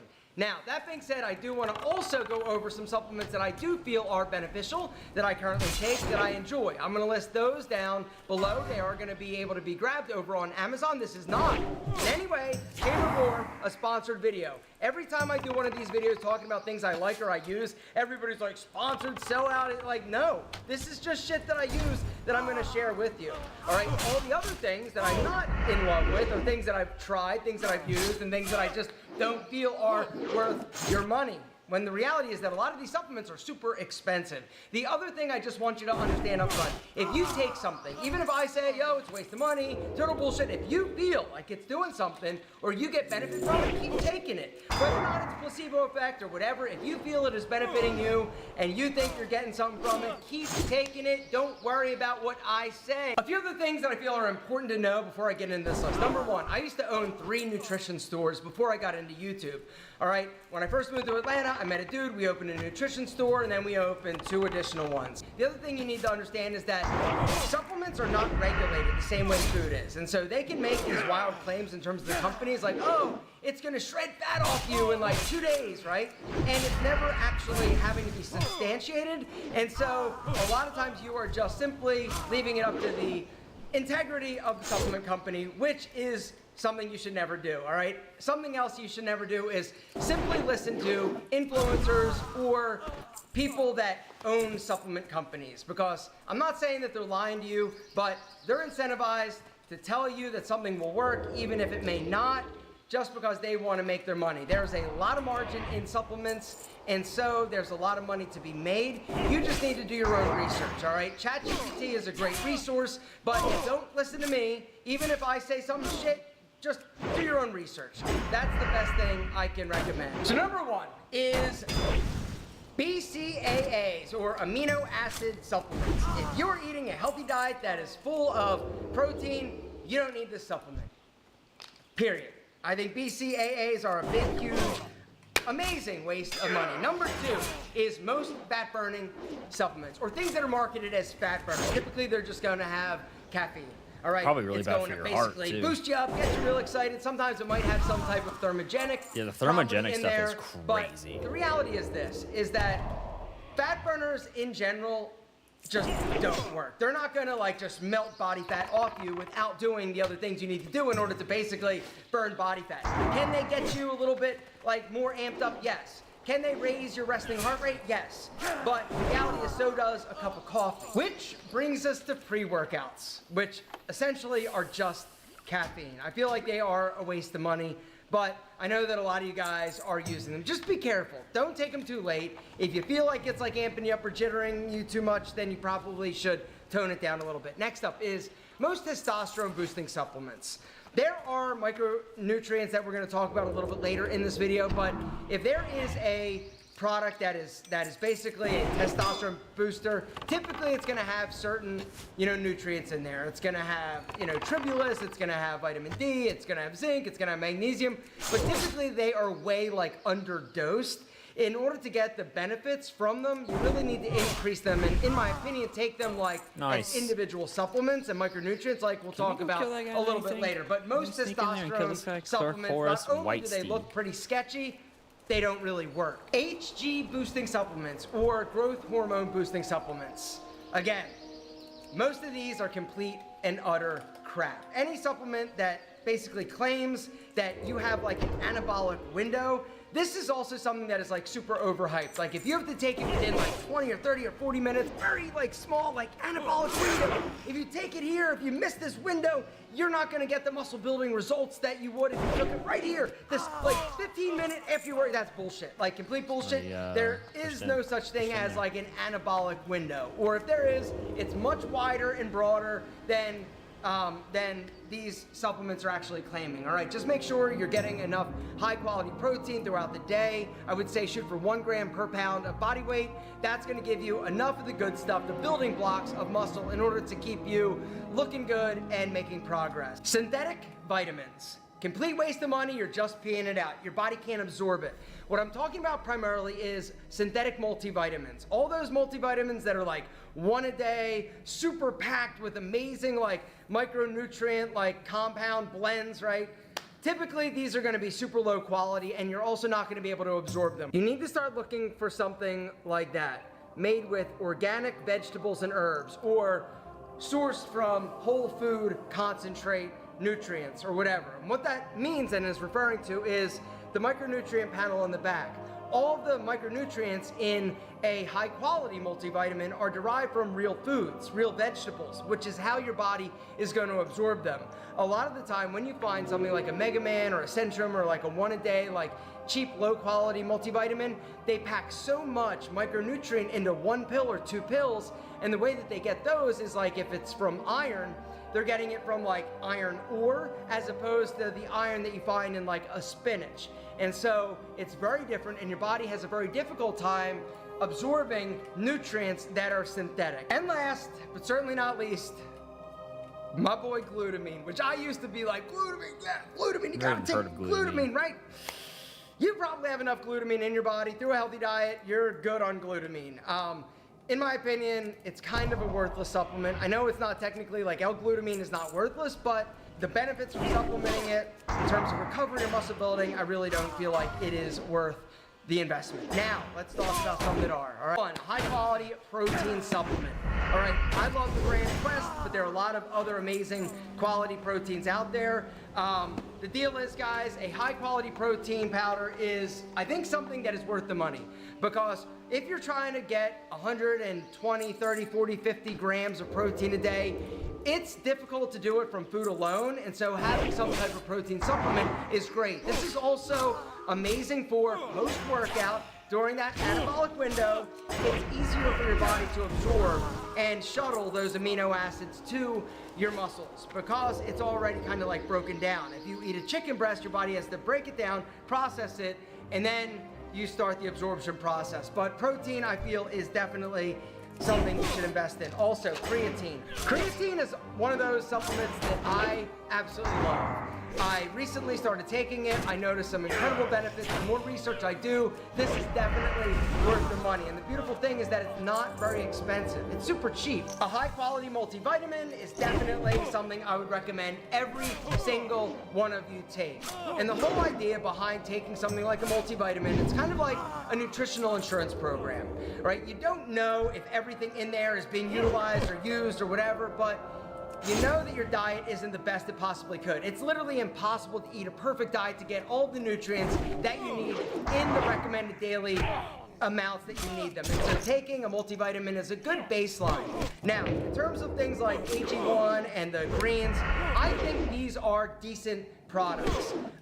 They do have a lot of nutrients. They do have a lot of great things like adaptogens, not to mention healthy bacteria. Pre and probiotics, also something that is very important for your gut health, but I personally would say it's a lot easier to take something just like a multivitamin. This is the one that I love, but there are a lot of great ones on the market. Quadracarn by Beverly International is an L-carnitine blend. I've been taking this for a long time, and I feel like this does help. Could I be totally like lying to myself? Yes, but when it comes to fat loss, I will tell you this. We got him. It does boil down to caloric consumption versus expenditure. If you're eating more than you're burning, you're gonna gain weight. If you're just basically not losing, not gaining, you are at a caloric neutral place.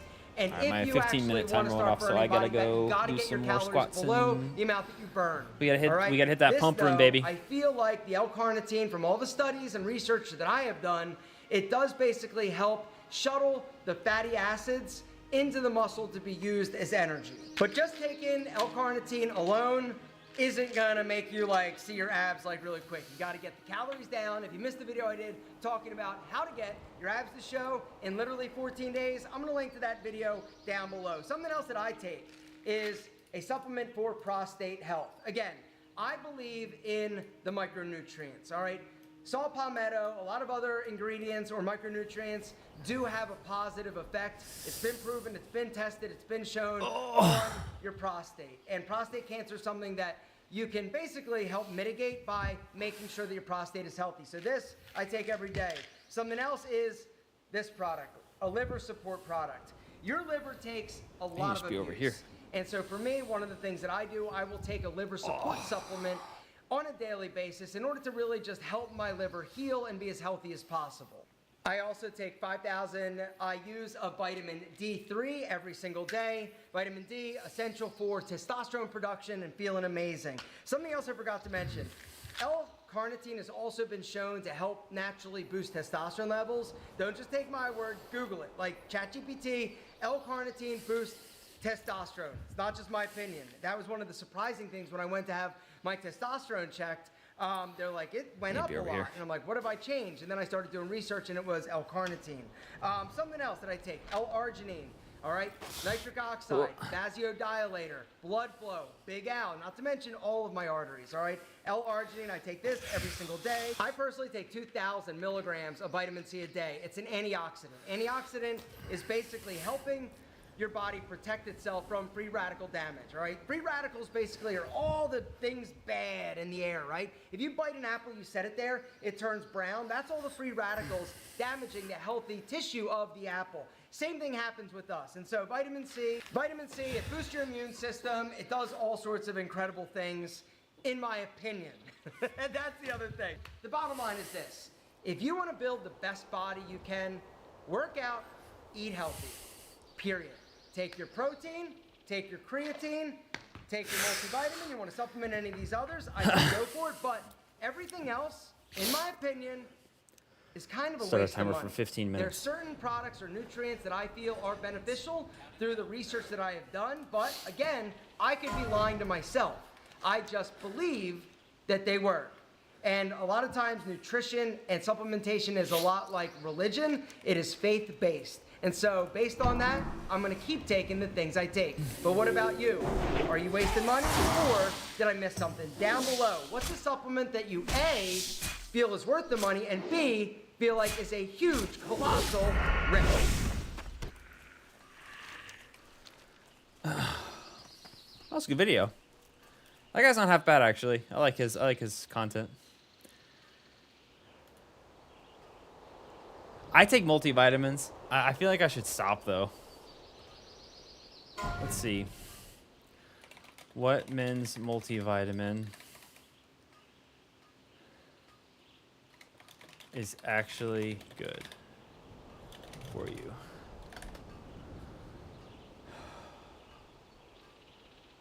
Let's go to the doctors. Should I take a multivitamin every day? That's the question. Kind of up to you. Really? No. Let's talk about the evidence. Okay. Welcome to Talking with Docs. I'm Dr. Brad Winning. I'm Dr. Paul Zalza. Okay. So the question would... Bro, look at them, man. They got matching outfits. They got the little cap on. Bro, you know that these guys are serious.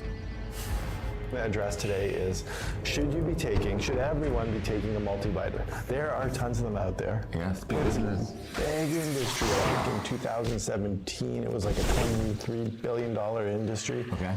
I do take creatine, protein, and fish oil every day. I don't think I'm ever not going to take those. But I'm tempted to, like, just not eat. My multivitamin that I have, I use, like, the...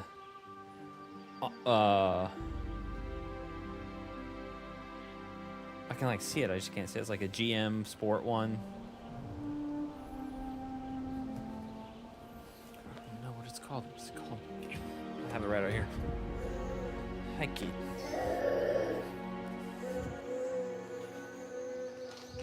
Optimen, that's what it's called. Yeah, I only have like one pill left. Optimen. On Optimum Nutrition. That's what I take. Optimen. But I don't have like, literally, there's one left. Oh, there's two left in there. I don't take them every day. I take these like every, like, honestly, one every 3 days is kind of what I've been doing. projected to be over $100 billion in 2030. It's like online gaming. Well, is that big a deal? I think it might be bigger. It's horrifying. Do you do that? No. Me neither. No. There's a lot of them, though. There are. But in terms of multivitamins. I'm online gaming right now, and I'm taking multivitamins. Yeah. The question, it's such a big industry, so there must be something there, right? It must be good for you. Isn't that always good? Doesn't the pharmaceutical industry profit always correlate with something that's good for our health? No. And I think you actually bring up a good point, because a lot of people are going to be like, yeah, you know what, Big Pharma, you're horrible, but I love taking all my supplements. Just so that you know, a lot of the supplements and supplement companies are owned by Big Pharma. You decide how you give them your money, but they're probably going to get it one way or another. So we're going to try to say, hey, what's worth it? Not only for your money, but also for potential risks that are provided or the benefits. All right, so today's question is just the multivitamin. Just multivitamin. And multivitamins come in different preparations. There's tons of different ones out there. Is he down in the mine? There's some form of vitamins, A, B, C, D, he's down in the mine. you know, E, K. They got a bunch of vitamins in there. They got some minerals in there, right? You got your calcium, zinc, magnesium, some sort of combination, or, you know, plus or minus some of those. But of one tab, all this stuff.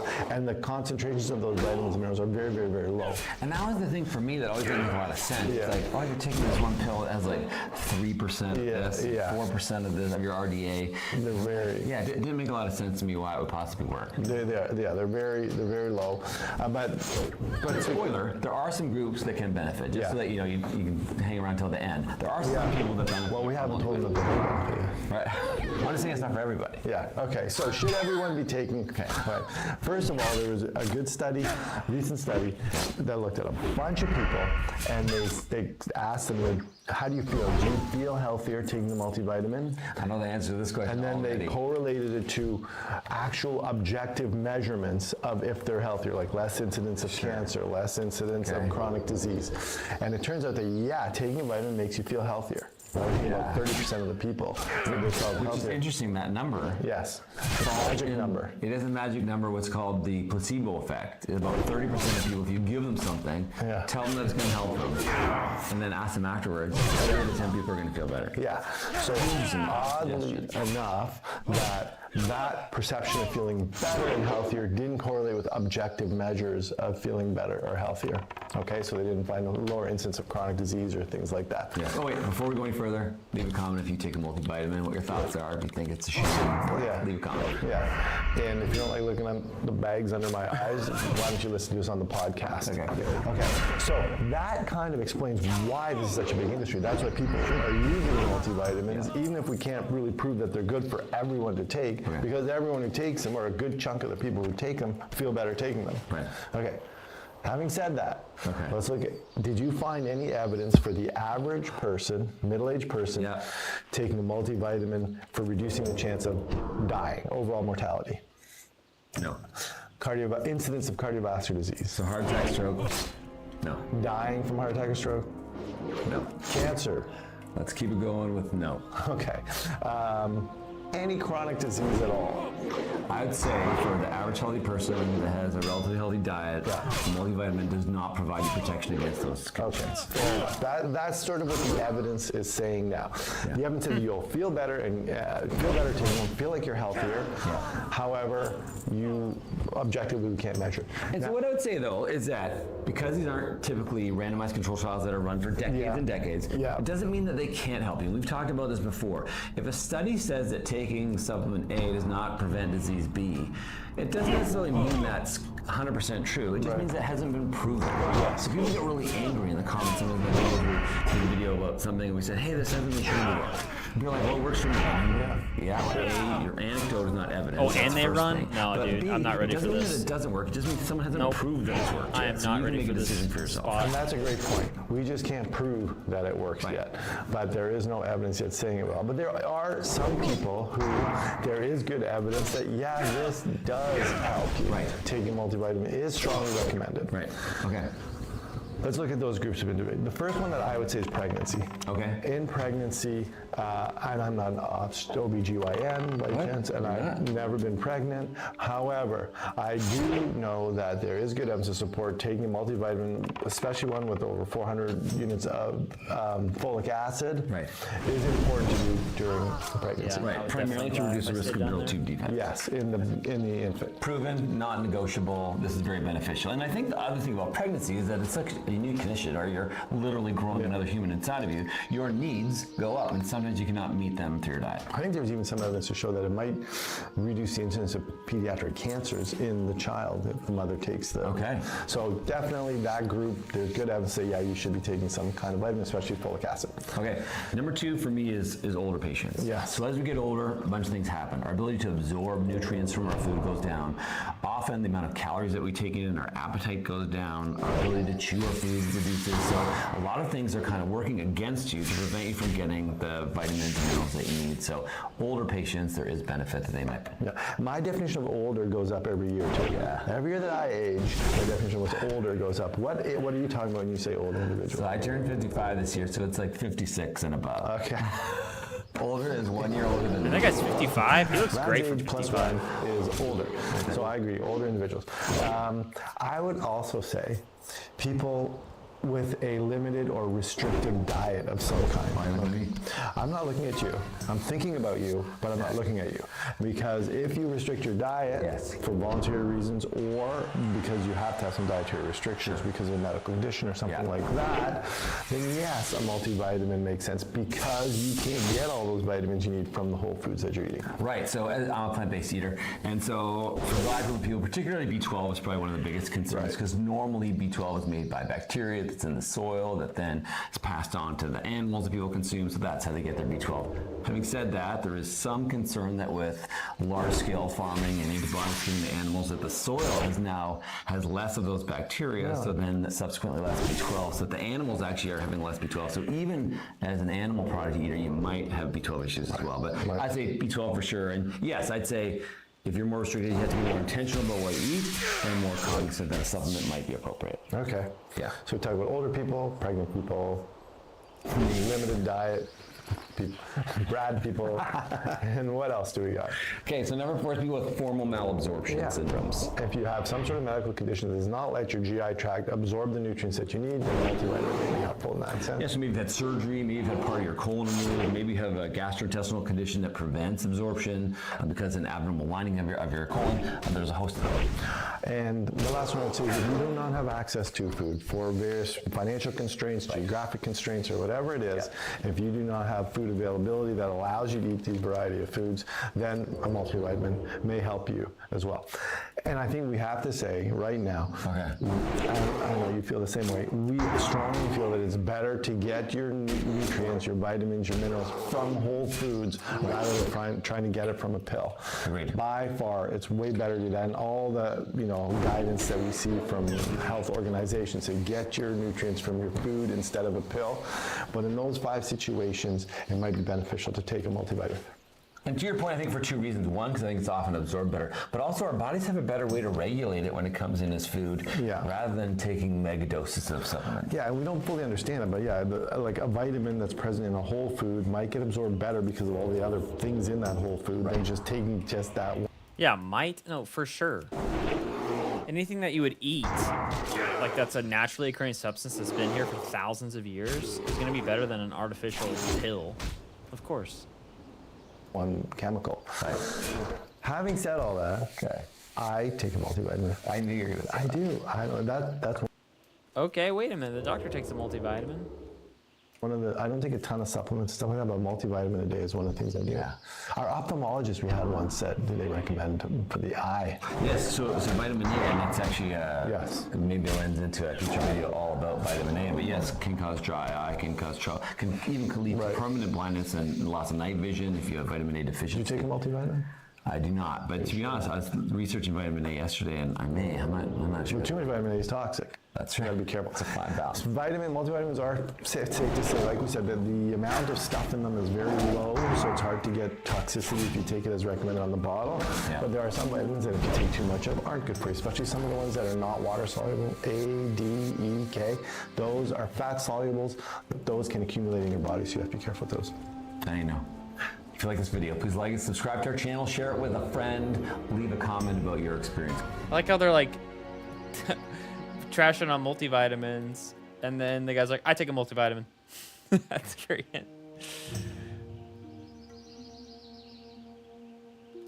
Supplements feel like an easy win for better sleep, more energy, or just living longer. But many don't actually work, and some can even be risky for your health. So let's break down which supplements I think you should skip, try, or buy. Whenever I'm deciding whether to take a supplement at all, I always ask myself 3 simple questions that you can ask yourself too. Number 1, why do I need it? Am I trying to help with a symptom, or am I trying to prevent something down the line? Number 2, how will I even know whether it's working? Can I track my symptom, or is there a simple blood test that I can do to measure its impact? And number 3, if I'm going to take one, what is the best quality supplement I can get? With this in mind, let's move to our first supplement. Multivitamins. These are the classic just-in-case supplement, like a nutritional insurance policy to cover your bases. But for most people, they don't seem to do much. Big studies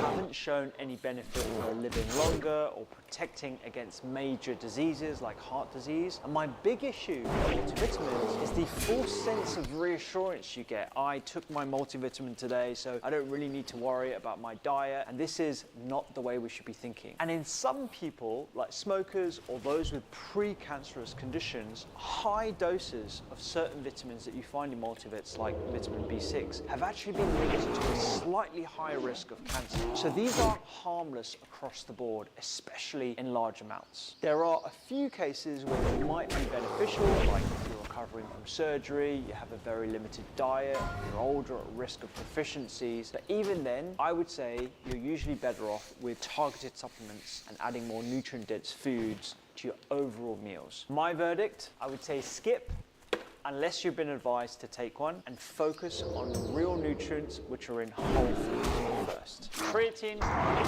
Most people know creatine for sports performance because it helps your body produce quick energy when you're doing short, intense bursts of activity like lifting weights or sprinting. There are also some endurance benefits as well. And there's also exciting research on brain health too, especially in older adults who tend to have lower levels. It's really well studied. It's a good safety profile with minimal side effects, and the usual dose is anywhere between 3 to 5 grams of creatine monohydrate daily. Again, you don't need it. My thing just went off, so I'm going to... Actually, I don't have to pause to this be anymore.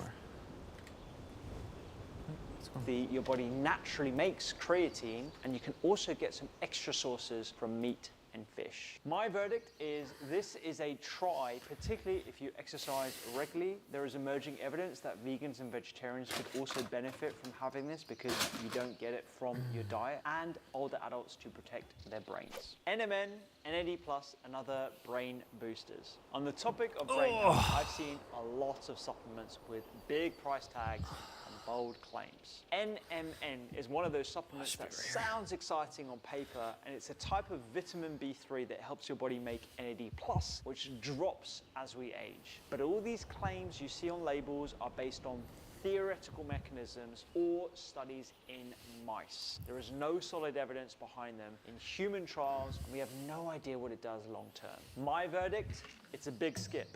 Magnesium is another one I see everywhere, often cited as a sleep fix. And look, it is essential. It's involved in everything from muscle and nerve function to blood pressure regulation. But the research on supplements is kind of weak. There are some small benefits in older adults and in people who train super hard, but not enough to make a strong recommendation across the board. It's safe in general, but high doses can cause diarrhea, gastric upset, cramps, and it can also interact with medications like antibiotics, osteoporosis drugs. So please check with your physician if you are taking any medications long term. For most people, the best way to start is Dunskies. getting more magnesium And you know what? foods in your diet. And adults need I'm going to generally get around back to town and then 300 go. to 400 milligrams I need to brush per my day, teeth. which is really Trying to brush my teeth 3 times a day. 4 to 5 portions of foods like a handful of nuts and seeds, particularly pumpkin and almonds. Cooked greens, particularly things like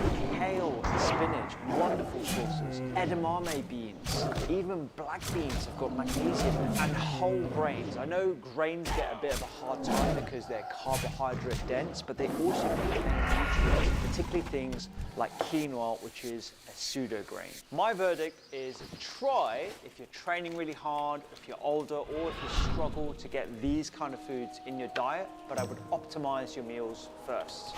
A lot of people think about iron when they're feeling a bit tired, getting heavy periods, or eating mostly plant-based. And again, iron is essential. We need it to make healthy red blood cells that carry oxygen around the body. But if you don't have an actual deficiency, taking iron supplements. Dude, I took iron pills because I thought I was like getting lightheaded, and I read that low iron can cause that, so I took iron pills. I took 1 iron pill a day for like 2 weeks, and I was getting the absolute worst headaches, like tension headaches. And I read that like getting like very frontal cortex or frontal like forehead tension headaches from iron is like you're overdosing in iron, and it can be like bad for you. And I was like, oh, full stop. So don't take iron unless you like go to a doctor before you take iron. Has no proven benefit, and it's actually one that you want to be really careful with, because too much iron in the body can irritate the gut, and it can potentially increase oxidative stress over time, which leads to raised inflammation levels. If you're concerned about iron deficiency, the best thing to do is get your iron levels checked. There are lots of reasons outside of iron deficiency that lead to tiredness. And before rushing to the supplement aisle, I would also encourage you to eat more iron-rich foods. Things like seafood, particularly mackerel, sardines, a little bit of red meat if you eat it. Lentils and beans are also good sources of iron. Tofu. And here's a little trick. If you are plant-based in particular, you want to pair these foods with something that is high in vitamin C. Something like green leafy vegetables that also have iron, peppers or lemon juice, because that also increases the absorption of iron into the bloodstream. My verdict, skip unless you've been diagnosed with low iron or anemia after a blood test, and it's not something to top up with for the sake of it. Probiotics are having a real moment. They are everywhere, promising to fix your gut, improve your immunity, or just make you feel better. But most gut experts that we have talked to agree that popping a probiotic every day probably won't do much. We actually don't know what a healthy gut bacterial population looks like because it's so personal, and most supplements only offer a handful of these bacterial species, whilst your gut naturally has hundreds of different microbes. In some cases, however, if you've just taken antibiotics or you've been diagnosed with a gut issue like IBS, certain probiotic strains might help, but it's best to use them with advice from a registered nutrition professional or a physician. If you want to look after your gut daily, it's actually much more helpful to think about other things in your lifestyle. For example, stress. You can help digestion with belly breathing before eating meals. Feeding the microbes that you already have with specific types of fibers called prebiotics. These you get from foods like whole grains, beans, and nuts, plus fermented foods. Things like natural yogurts, kefir, or sauerkrauts and kimchi. My verdict on probiotics, try if recommended for a specific issue, but I don't think it's worth it for most people as a daily supplement. Focus on this stuff instead. Green powders. Look, getting your greens in without having to chop any vegetables sounds pretty ideal. It's not a new idea either. Drying fruit and vegetables has been around forever. It can help actually preserve nutrients like vitamin C and folate. But when it comes to tangible benefits like improving immunity, digestion, or energy that a lot of these green powder brands are promising, the evidence is pretty weak, or I would say non-existent. My real issue is actually quality. A lot of these powders don't tell you what's actually inside or how much. Some add sweeteners and flavorings that are not great for your gut at all, particularly if you're having one of these powders every single day. And when you turn plants into powder, you lose more than just water. You lose fiber, texture, and how everything works synergistically together, which is what makes whole plants so beneficial themselves in the first place. That said, a good green powder can actually come in handy if you're traveling or you're busy or you're struggling to get fresh produce in every single day. Just make sure you do some research. Look for companies that use freeze drying or gentle processing and are really transparent about the ingredients that they put into their powder and don't have any additives. It should also taste like it works. Pretty disgusting. My preference, however, is if you have a blender and 30 seconds, you're honestly better off making a quick smoothie with some nutrient-dense frozen ingredients. Frozen spinach, frozen berries, probiotic Greek yogurt, bit of nut butter, some raw honey, splash of water. Ooh, this is far cheaper. It gives you fiber and the whole orchestra of nutrients, not just a faded tune. It's good. My verdict for green powders: try, but only a good one as a backup. A lot of people, even in sunny countries, are low on vitamin D. We spend most of our time indoors, missing out on sunlight, which is our main source of vitamin D, and it's pretty hard to get enough from food alone. And vitamin D acts actually more like a hormone than a true vitamin. It helps regulate hundreds of processes in your body. So if your levels are low, a supplement can definitely help. It's been linked to stronger bones, fewer fractures, and possibly fewer infections as well. But it's not magic. The benefits mainly show up when you correct a deficiency, which is why I think a blood test is the only real way to know whether you will benefit from supplementation. It's also worth mentioning that if you have darker skin, melanin blocks UV, so you make less vitamin D. So if you're older and you don't get outside much, or you have darker complexion like myself, it's definitely something to get tested. If your levels are low, I recommend taking anywhere between 400 IU to 2000 IU per day, and that's vitamin D3 with vitamin K2. Be wary of higher doses without testing your level, because more isn't necessarily better and it can actually be harmful. It is still worth adding some food sources of vitamin D to your diet, like sardines, eggs, mushrooms that have been exposed to sunlight, and things like salmon as well. Every little adds up. My verdict for vitamin D: buy and test your vitamin D levels if you can.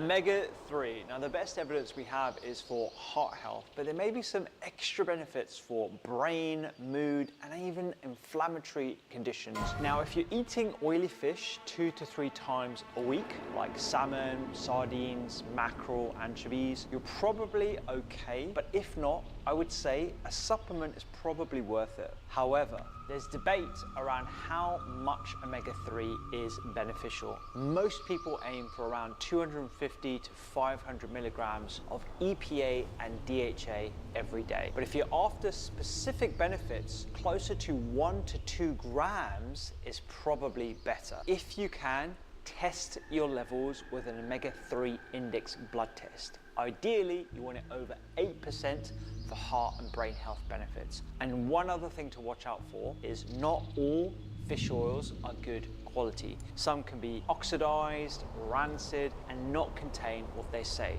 So look for third-party testing on the brand's website. If you're vegan or vegetarian, I actually highly recommend you take an omega-3 supplement, and you can get them sourced from algae sources as well. You do need to consume enough to get a high level of EPA and DHA. My verdict is,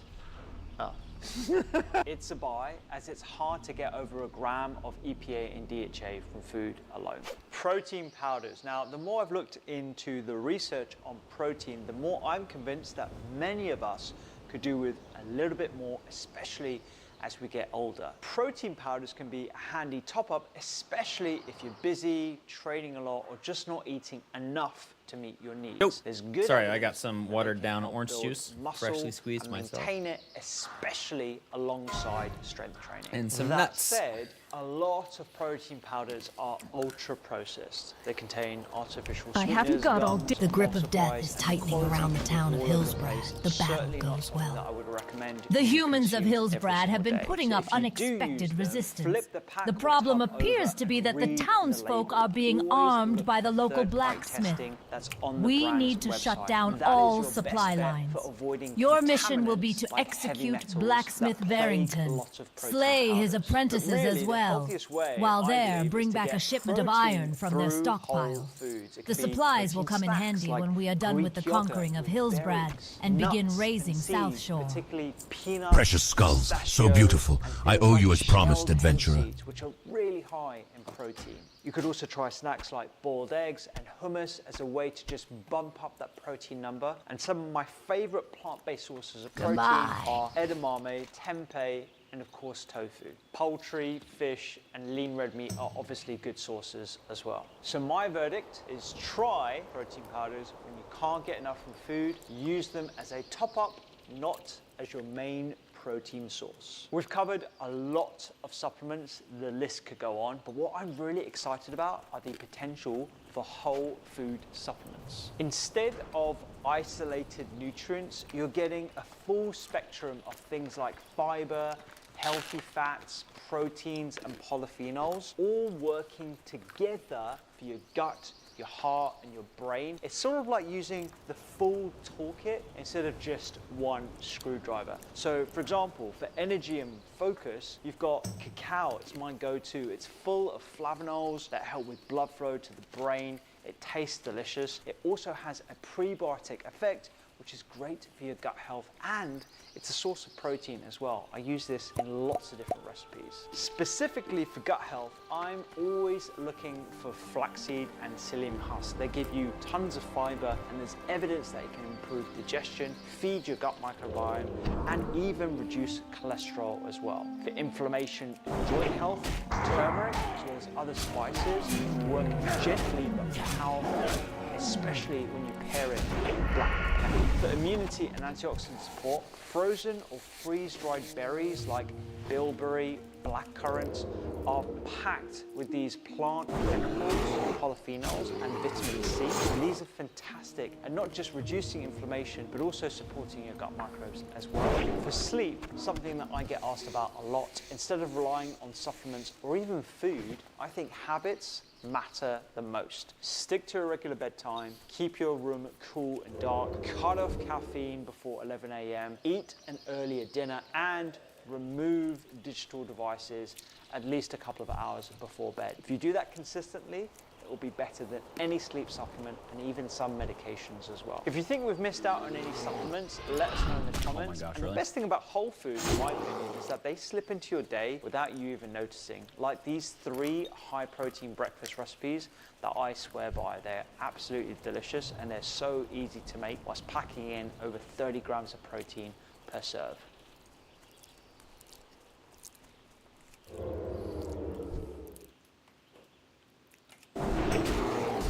My alarm just went off again. Time to move. Let's keep moving, baby, every 15 minutes. Stand up and do something.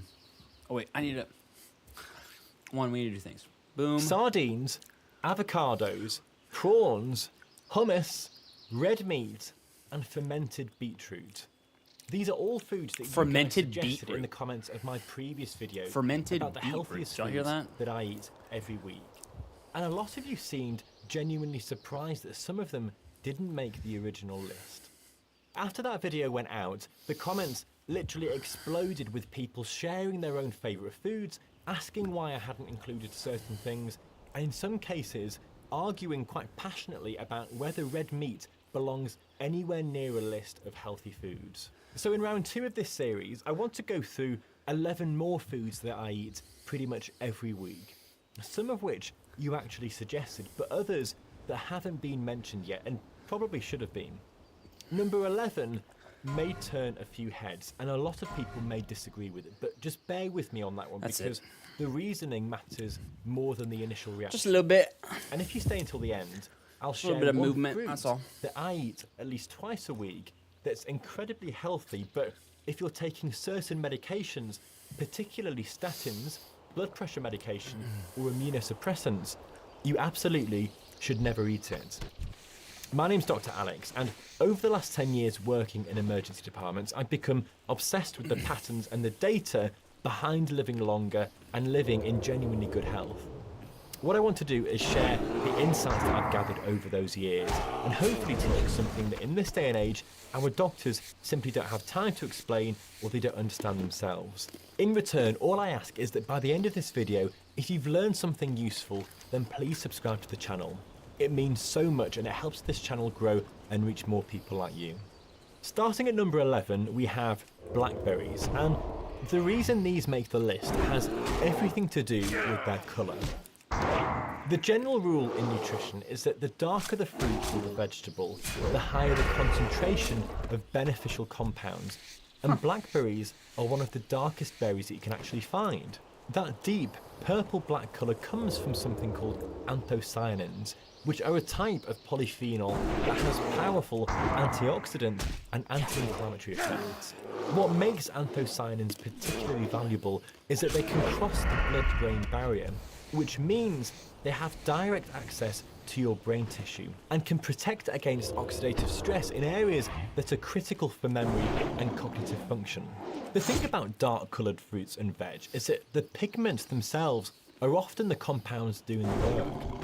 Plants produce these pigments to protect themselves from UV damage and oxidative stress. And when you eat them, you're essentially borrowing that protective mechanism for your own cells. Blackberries contain one of the highest concentrations of anthocyanins of any commonly available fruit, which puts them ahead of blueberries, strawberries, and raspberries in terms of raw polyphenol content. As well as that, blackberries are high in fibre, around 7 grams per cup, which is more than most other berries and helps you slow down your glucose absorption. It feeds beneficial gut bacteria and keeps you fuller for longer. There's data from large cohort studies showing that people who eat more dark-coloured berries have better cognitive outcomes as they age. They have lower rates of cardiovascular disease and reduced markers of inflammation. The mechanism seems to be related. Darker colored berries help you with your brain as you get older. I didn't know that. To the way anthocyanins protect endothelial cells, which are the linings of your blood vessels. When those cells are damaged by oxidative stress or chronic inflammation, you get endothelial dysfunction, which is one of the earliest signs of cardiovascular disease. Blackberries help preserve endothelial function, which keeps your blood vessels flexible and responsive. And that translates into lower blood pressure and better blood flow over time. The longevity link here is about vascular health and brain protection, both of which determine how well you function into your 70s and 80s. Just remember that the darker the berry, the better the protection, and blackberries are as dark as they come.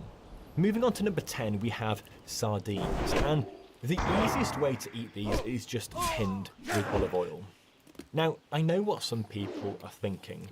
Tinned sardines aren't as good as fresh wild-caught fish, and you're probably right.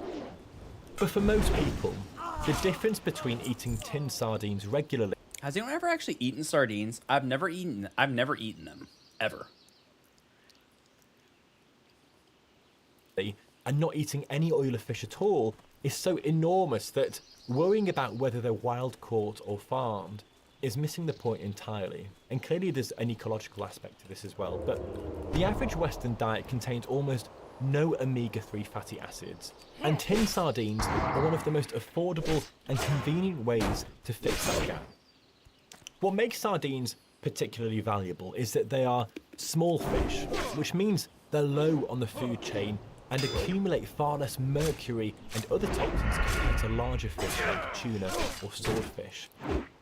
That's really important because mercury contamination is one of the main concerns with eating fish regularly, especially for pregnant women or people eating fish multiple times a week. Sardines also actually contain all the bones, which sounds off-putting, but is actually a benefit because those bones are soft enough to eat and provide a significant amount of calcium. That calcium content, combined with the vitamin D that naturally is present in oily fish, makes sardines one of the best foods for bone health, which becomes increasingly important as you age and bone density starts to decline. The omega-3 content in sardines is what really sets them apart. EPA and DHA are the long-chain omega-3 fatty acids that have been shown in controlled trials to reduce inflammation, improve lipid profiles, and lower the rates of cardiovascular events. Those fatty acids get incorporated into your cell membranes throughout your entire body, including in your brain and your heart, and they change how those cells function at a fundamental level. There's also evidence that omega-3s improve insulin sensitivity, which protects against type 2 diabetes, and supports cognitive function, which protects against dementia. The practical reality is that tinned sardines in olive oil are cheap, they're shelf stable, and they're easy to add to toast, to salads or pasta. That convenience is what makes them sustainable as a weekly habit. And sustainability is what matters for long-term health outcomes. At number 9, we have broccoli. And I usually have this just pan-fried or sautéed in a bit of olive oil and sea salt, just as a side to pretty much any meal. Now, broccoli is one of those vegetables that people either love or they associate with childhood trauma. But from I don't like a broccoli, but I nutritional do eat it like every day. it's genuinely one of the most valuable things that you can eat. And not because it's packed with vitamins, although it clearly is, but because of what it switches on inside your body. When you chew or cut broccoli, it releases a natural compound that tells your cells to turn up their own internal defense systems. Instead of just giving you antioxidants from the food itself, broccoli actually helps your body make more of its own.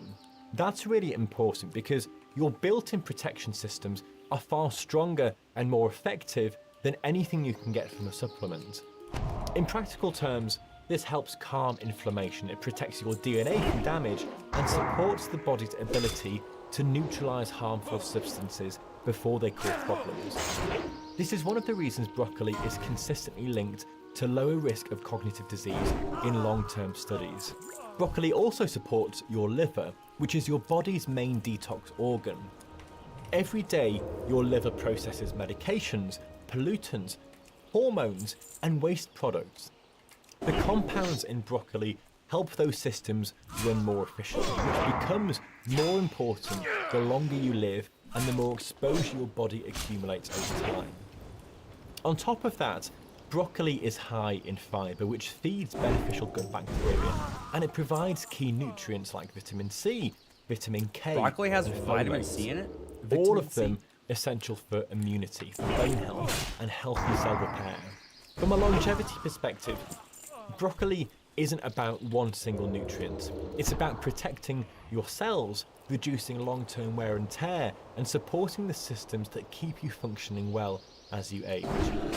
That's exactly what you want if your goal isn't just to live longer, but you want to stay capable, to stay resilient and healthy for as long as possible. Number 8 on our list is... Do you guys eat healthy to live longer or just to enjoy life more? Like, I don't necessarily want to live to 100. I want to live to 75, but every year be good. Like, I don't care if I live to 75 or 90. I just want to live every year and be spry and getting around. That's what I want. Like, the moment I lose my mobility, it's like, what's the point? What's the point in living longer? Seeds, and I often have these ground up along with pumpkin seeds, sunflower seeds, and chia seeds, and I sprinkle the mix on almost everything I eat. Yogurt, on toast, salad, soups. You can barely taste them, but they're one of the richest plant sources of omega-3 fatty acids, specifically alpha-linoleic acid, which is the shorter chain omega-3 that your body can partially convert into the longer chain EPA and DHA. The conversion rate isn't great, maybe just 10 to 15% at best. But for people who don't eat much oily fish, flax seeds are one of the best ways to at least get some omega-3s into your diet. The other major benefit of flax seeds is the lignin content. Now, lignans are plant compounds that have weak estrogenic activity, which means they can bind to estrogen receptors in your body and modulate hormone levels. That's particularly relevant for women, especially around the menopause, because lignans may help reduce flushes and other symptoms related to declining estrogen levels. There's also evidence that lignans have anti-cancer properties, particularly for hormone-related cancers like breast and prostate cancer, though obviously the research is still in relatively early stages and shouldn't be overstated. What's important about flax seeds is that they need to be ground before you eat them. Whole flax seeds will pass through your digestive system intact, which means you won't absorb any of the beneficial compounds. Grinding them breaks down the outer shell and makes the omega-3s and the lignans bioavailable. Most of them come in packets, ready ground anyway. I keep a jar of pre-ground mixed seeds in the fridge and just add a tablespoon or two to whatever I'm eating. The fibre content is really significant here, around 3 grams per tablespoon, which supports your gut health and helps regulate your blood sugar. The longevity link here with flax seeds is about hormone balance, anti-inflammatory effects, and filling micronutrient gaps that are difficult to address otherwise, especially if you're eating a predominantly plant-based diet.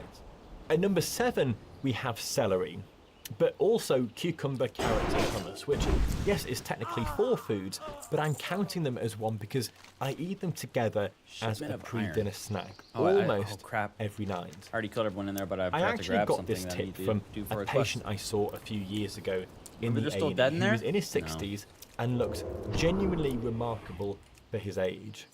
While we were talking, he mentioned that every single night while he's making dinner, he chops up a whole cucumber, 4 carrots, a whole bunch of celery, and opens up a tub of hummus, ideally homemade but shop bought if you don't have the time, and just leaves it on the counter for the family to snack on while dinner's being prepared. What makes this such a brilliant behaviour is that it completely changes the default snacking behaviour in the house. Instead of people reaching for crisps or biscuits or other processed snacks while they're waiting for dinner because they're hungry, they're eating raw veg and getting a significant amount of fibre, of vitamins and minerals without even thinking about it. Celery is very high in potassium and contains compounds that may help lower your blood pressure. Cucumber is mostly water, which helps with hydration, but it also contains vitamin K and various antioxidants. Carrots are one of the best sources of beta-carotene, which is what your body converts into vitamin A. And that's essential for your eye health, your immune function, and your skin health. Hummus is where you get the protein and healthy fats, which slow down digestion and helps keep you fuller for longer. Chickpeas, which is what's in the hummus, are high in fibre and resistant starch, which feeds the beneficial gut bacteria and improves your insulin sensitivity. The tahini in hummus, which is ground sesame seeds, provides calcium, magnesium, and other healthy fats. And the olive oil adds polyphenols and additional heart healthy fats. Gotta get up and move again. The beauty of this habit is that it doesn't fill you up so much that you can't eat your dinner, but it takes the edge off the hunger and prevents that ravenous state where you'd otherwise overeat during the main meal. I'm gonna do some As well push-ups as now. that, there's I think just I've done something plenty really of squats. nice and social about everyone standing around the kitchen, snacking together while dinner's being prepared. It turns food preparation into a shared experience we're like rather than weak. something rushed or stressful. And that psychological component matters more than people realise when it comes to sustaining healthy eating patterns long term. Moving on to number 6, we have lentils. Now, I'm not vegan or veggie, but I eat much less meat than I used to. And lentils are one of the easiest ways to replace meat in dishes without sacrificing texture or satisfaction. Cottage pie, shepherd's pie, chili bolognese, all of those work brilliantly with lentils instead of beef mince. And most people genuinely can't tell the difference if you season them properly. What makes lentils particularly valuable is the combination of protein and fibre, which keeps you full for hours and prevents the blood sugar spikes you'd get from eating refined carbs on their own. Lentils are actually one of the richest sources of resistant starch, which is a type of starch that resists digestion in your small intestine and gets fermented by bacteria in your large intestine further down. That fermentation process produces short-chain fatty acids like butyrate, which have powerful anti-inflammatory effects and improve insulin sensitivity. Just 15 push-ups. There's evidence that people Stay who eat moving. more legumes, lentils, chickpeas, Start a timer for beans, 15 minutes. have better metabolic health, lower cholesterol levels, and a reduced risk of type 2 diabetes and cardiovascular disease. Now, the mechanism seems to be related to the fibre content, slowing down glucose absorption, and the resistant starch, improving gut health and reducing systemic inflammation. What's really interesting about lentils is that they're also incredibly cheap and shelf-stable, which makes them one of the most cost-effective sources of nutrition you can find. A bag of dried lentils costs almost nothing. It lasts for months and provides a huge amount of protein, fibre, iron and folate. The iron content is particularly important for people who don't eat much red meat because plant-based iron is less bioavailable than heme iron from meat. But if you're eating lentils regularly alongside vitamin C-rich foods, the absorption improves significantly. Now, the longevity link with the lentils is about metabolic health, gut health, and reducing the reliance on processed and red meat, all of which have been consistently associated with better long-term health outcomes in large population studies. At number 5, we have garlic, and I genuinely eat loads of this pretty much every day. Either roasted, fried, raw in salads, crushed into sauces. If I'm cooking something savoury, then garlic is probably going in it. And yes, it tastes incredible, but that's not actually the main reason it deserves a place on this list. Garlic earns its special spot because it makes healthy food taste good. When food has real flavour, you don't need artificial seasonings, sugary sauces, or loads of ultra-processed additives, all of which are linked to higher blood pressure and poor metabolic health. One of the biggest reasons people struggle to eat well long-term is that they're bored. Garlic fixes that problem immediately. When you crush or chop garlic, it releases natural compounds that have powerful effects inside the body. These compounds help calm inflammation, they support your immune system and protect your blood vessels. There's good evidence showing that people who eat garlic regularly tend to have healthier cholesterol levels and lower blood pressure. Now, one of the reasons garlic helps your blood pressure is that it improves blood flow by helping blood vessels to relax. That keeps your circulation efficient and reduces strain on your heart as you age. It's a similar effect to what we see with foods like beetroot and dark chocolate, supporting the health of your blood vessels rather than forcing numbers down artificially. Garlic also supports your immune system, as I just mentioned. It's been used for centuries, and while every claim might not hold up, modern research does show that people who eat garlic regularly tend to get fewer infections and recover faster when they do get it. It also wards off vampires. More as you get older, when immune resilience naturally declines. But honestly, the biggest benefit of garlic is practical. It makes vegetables, legumes, and whole foods genuinely enjoyable. Garlic, olive oil, and a pinch of salt, and a squeeze of lemon can turn almost any vegetable into something you actually want to eat. And that's the real secret to long-term health. Sustainable habits beat perfect ones every single time. Number 4 is Greek yogurt, and I use this in so many different ways. On its own with berries and seeds, as a base for dips, stirred into curries instead of cream, or just as a topping for roasted vegetables. Greek yogurt is essentially regular yogurt that's been strained to remove most of the whey, which concentrates the protein content and gives it that thick, creamy texture. The protein density is what makes it so valuable. Greek yogurt can be anywhere from 15 to 20 grams of protein per serving, which is massive, depending on the brand, which is comparable to a small chicken breast. What happens when you eat Greek yogurt is that the high protein content triggers a strong satiety response, which keeps you full for hours and stabilizes your blood sugar. This is really important if you're trying to manage your weight or prevent glucose spikes that contribute to insulin resistance over time. As well as that, Greek yogurt is a fermented dairy product, which means it contains live bacteria that support gut health. Those probiotics help maintain the diversity of your gut microbiome, which is linked to better immune function, better metabolic health, and even better mental health through the gut-brain axis. The calcium content in Greek yogurt is also really significant. Calcium is essential for bone health, for muscle function, and nerve signaling, and most people don't get enough of it, especially as they get older and dairy consumption tends to decline. There's also evidence that adequate calcium intake is associated with lower rates of osteoporosis and fractures in older adults. And Greek yogurt is one of the most efficient ways to get calcium along with high quality protein in a single food. The versatility is what makes Greek yogurt sustainable as a weekly habit. You can use it in sweet or savoury dishes. It keeps for weeks in the fridge, and it's dense enough that a small amount goes a long way. The longevity angle here is about muscle preservation, about bone health, and gut microbiome diversity, all of which are critical for maintaining physical capability and independence as you age.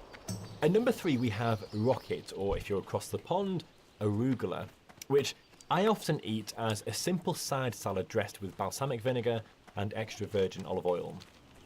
Now, rocket is one of those leafy greens that people either love for its peppery, slightly bitter taste or avoid entirely because of that same flavour, like my wife. But that peppery taste isn't a flaw. It's actually a good sign. It tells you the plant contains natural protective compounds that help calm inflammation in the body and may protect cells from damage over time. What makes rocket particularly valuable is how it supports your blood vessels. It's one of the richest leafy greens for natural compounds that your body converts into nitric oxide. Now, nitric oxide helps blood vessels relax and stay flexible, which improves blood flow and lowers your blood pressure. What that means is better circulation to your heart, your brain, and your muscles. You get similar benefits from food like beetroot and kale, but rocket is easier to eat raw and it fits into almost any meal, which makes it much easier to stick with day after day. Rocket is also packed with nutrients that support your immune system and protect your cells from everyday wear and tear. Diets that include plenty of leafy greens like this are consistently linked with better heart health, slower cognitive decline as we age, and a lower risk of early death overall.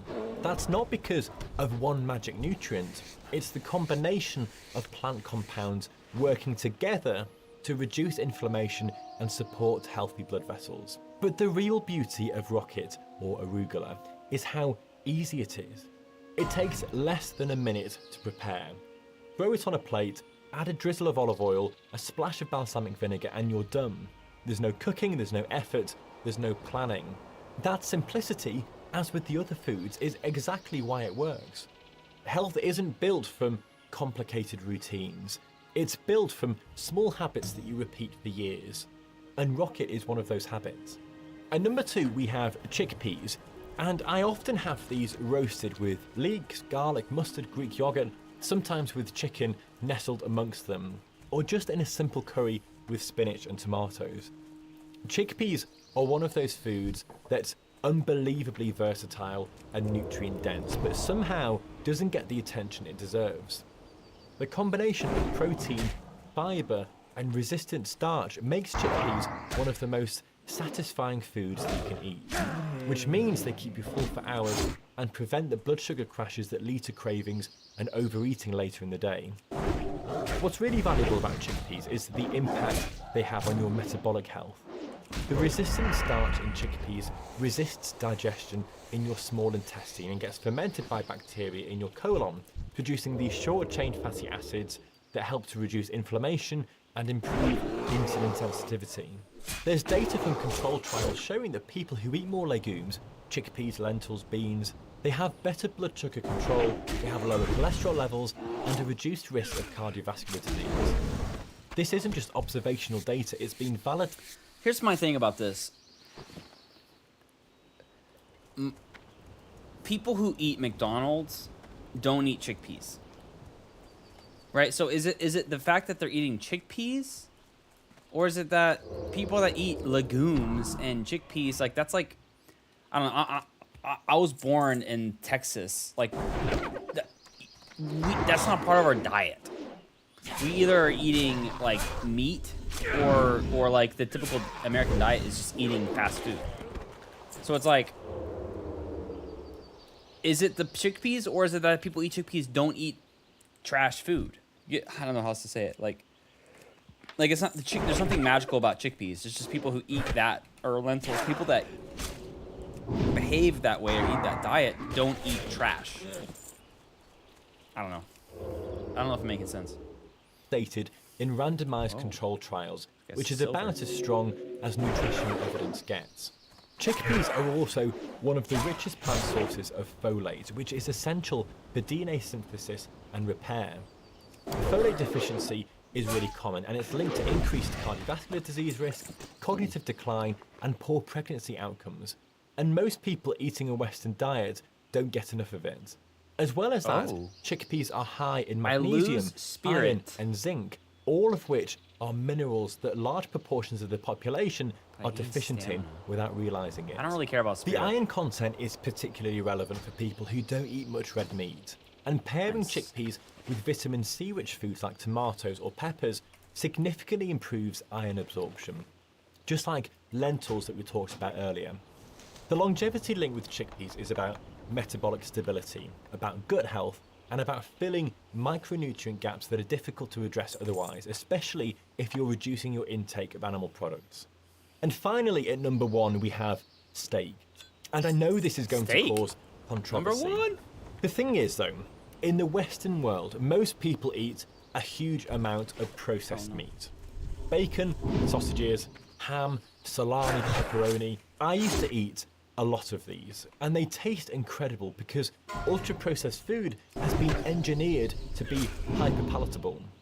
The problem is that processed meat is consistently associated with increased risk of cardiovascular disease, type 2 diabetes, and even certain cancers, particularly colorectal cancer. The mechanism seems to be related to the nitrites and the nitrates used as preservatives, the high salt content, and the chemical changes that occur during processing and curing. What I've done over the last few years is substitute almost all of that processed meat for a steak night once a week or once every other week, where I get a chunk of red meat that's completely unprocessed. It hasn't been touched and is a single ingredient, just beef. I just fry it in a bit of olive oil, a bit of butter, some garlic and some salt, and it's one of the meals that I really look forward to every week or every other week. Now, there are arguments that a vegan diet is better for your health, and I can believe some of the evidence, I really can, but for me personally, no, it isn't. The shift from eating processed meats multiple times a week to eating one unprocessed steak once a week is orders of magnitude better for my health. Red meat is also one of the best sources of vitamin B12, which is critical for nerve function and red blood cell production, and also zinc, which supports immune function and wound healing. The protein quality in red meat is exceptional. It contains all of the essential amino acids in the right proportions, which makes it ideal for muscle maintenance and repair. The key distinction here is processed versus unprocessed. Processed meat has been chemically altered, it's been cured, smoked, or preserved, and it's that processing that's associated with negative health outcomes. Unprocessed red meat, eaten in small amounts, doesn't carry the same risks. There's data showing that people who eat moderate amounts of unprocessed red meat as part of a balanced diet don't have increased cardiovascular disease risk compared to people who avoid red meat entirely. The longevity angle here is about meeting micronutrient needs, particularly iron, B12 and zinc, while avoiding the processed meats that are genuinely harmful. That's why steak makes the list. Yes, there's an argument that eating a lot of red meat can be bad for you. I completely get that. But if you're someone who I'm eats surprised a he lot hasn't of mentioned chicken. ultra-processed meat, Isn't chicken just amazing then making for you? the switch Like high to protein. steak once a week or so can be a really good change for you. Now, as I mentioned at the Eggs? start, Chicken? I want to mention one fruit that I eat every single week that's extraordinarily beneficial for you, but if you're taking certain medications, you absolutely should not eat it. And that fruit is grapefruit. Now, grapefruit is loaded with vitamin C, with fibre and protective plant compounds. It's been shown to improve cholesterol levels, support metabolic health, and help with appetite control. On paper, it's one of the healthiest fruits you can eat. The problem isn't the fruit itself, it's actually how it interacts with certain medications. Grapefruit interferes with how your gut normally breaks down drugs. When you eat it, substances within grapefruit block the system your body uses to process many common medications. As a result, those drugs can build up in your bloodstream to much higher levels than intended. That can turn a normal dose of a medication into something far stronger than your doctor prescribed. And this is really important because the list of affected medications is really long. It includes some statins used to lower cholesterol, certain blood pressure tablets, drugs that suppress the immune system, and even some allergy medications. The consequences can be really serious, including muscle damage, dangerously low blood pressure, or excessive immune suppression. And it's not just the fruit itself.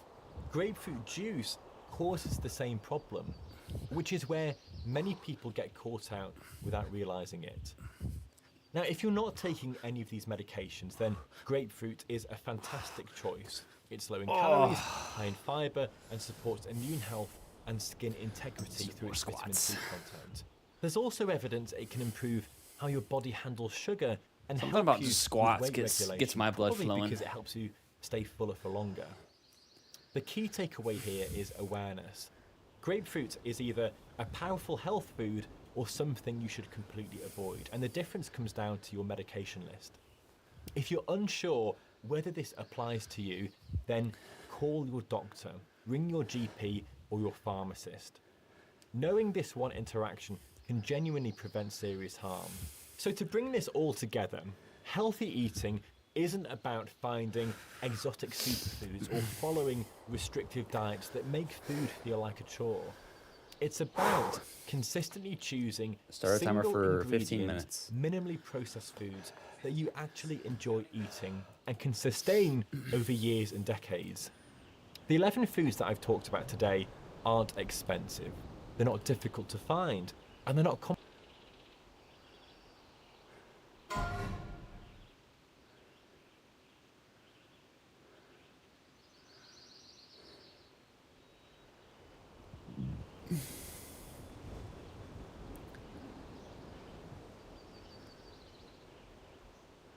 Anti-inflammatory foods. We're just going to do the health. To boost your energy, Some slow health your knowledge aging, today. and massively cut your risk of disease, it's reducing inflammation. And the good thing is, you can do it naturally with food. I'm going to show you the top 10 evidence-based foods, as well as how I personally use to eat them every single day. Berries. A handful of berries a day can fight inflammation more than most supplements. When people eat them regularly, about a couple to most days, studies show better cholesterol levels, healthier blood vessels, and a lower risk of overall heart disease. And the highest sources of these anthocyanins are actually super accessible. Things like blackcurrants, blackberries, and blueberries. But you can also get them in things like raspberry. And the funky ones like Hascat berries, for example, if you can get your hands on them, are super impressive as well. Each of these different berries have their own unique blend. So by mixing them all up, you get a really wide spectrum of benefits. I keep frozen berries in the freezer so I can just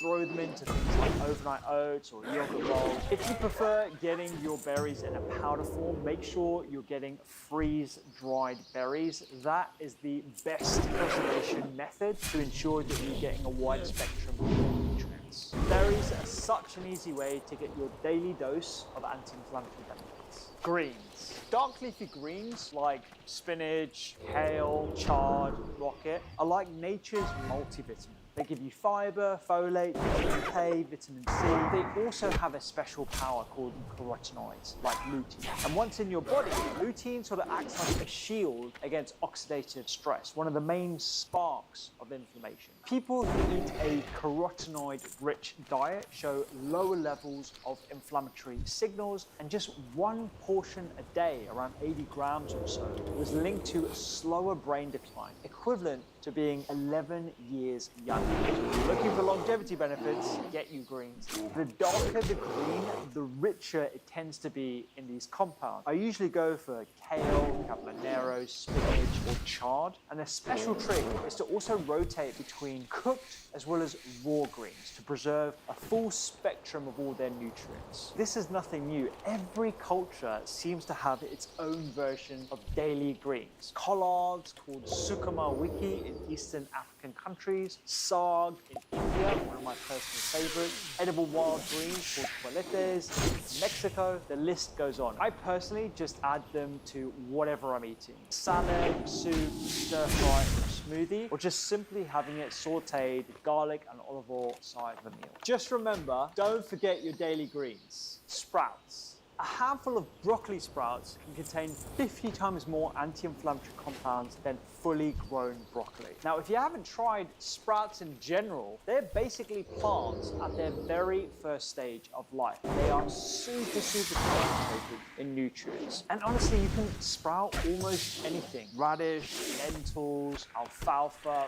mung beans, they all bring something different. But the A-lister out of all the sprouts are broccoli sprouts. When you chew them, they release sulforaphane that flips on a switch in your cells called NERV2. And this is like hitting go on your body's detoxification system to clear out oxidative stress and reduce inflammation. There was actually a really cool trial where 40 healthy overweight adults ate just 30 grams of raw broccoli sprouts that were fresh every single day, and after 10 weeks, their inflammatory markers like IL-6 and CRP dropped by up to 59%. That's super impressive. And since chatting to Doug Evans, I've been trying I haven't got all day. I try and grow them as well using this very simple sprouting system. If you just soak seeds, rinse them twice a day, after about 5 days, they're ready to throw into fresh salads, pile them on top of avocado toast, or just put them through a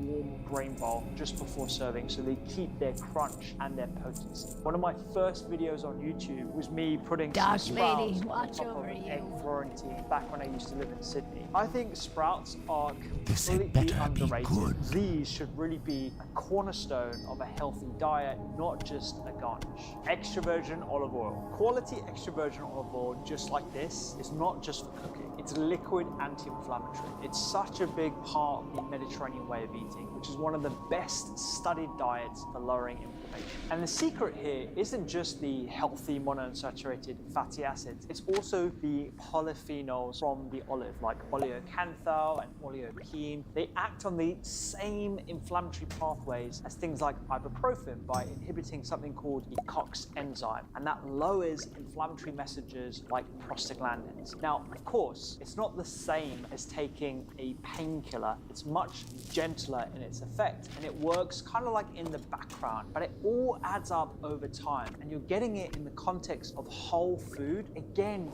packaged with all their anti-inflammatory properties as well. The benefits of this stack up fast. Just a drizzle, around 7 grams a day, was linked to around 28% lower risk of dying from dementia-related causes. That is staggering. But to get the most benefit, you really need quality extra virgin olive oil. First, you want to look for cold pressed, ideally in a What dark do you glass bottle require? to protect those delicate compounds Trust from no light. one. Second, freshness is also super important because the polyphenols that make olive oil so powerful actually decline over time. Check the harvest or the press date and aim to use it within a year. And third, a taste test. When you try extra virgin olive oil, it should have a strong peppery hit at the back of your throat. Woo!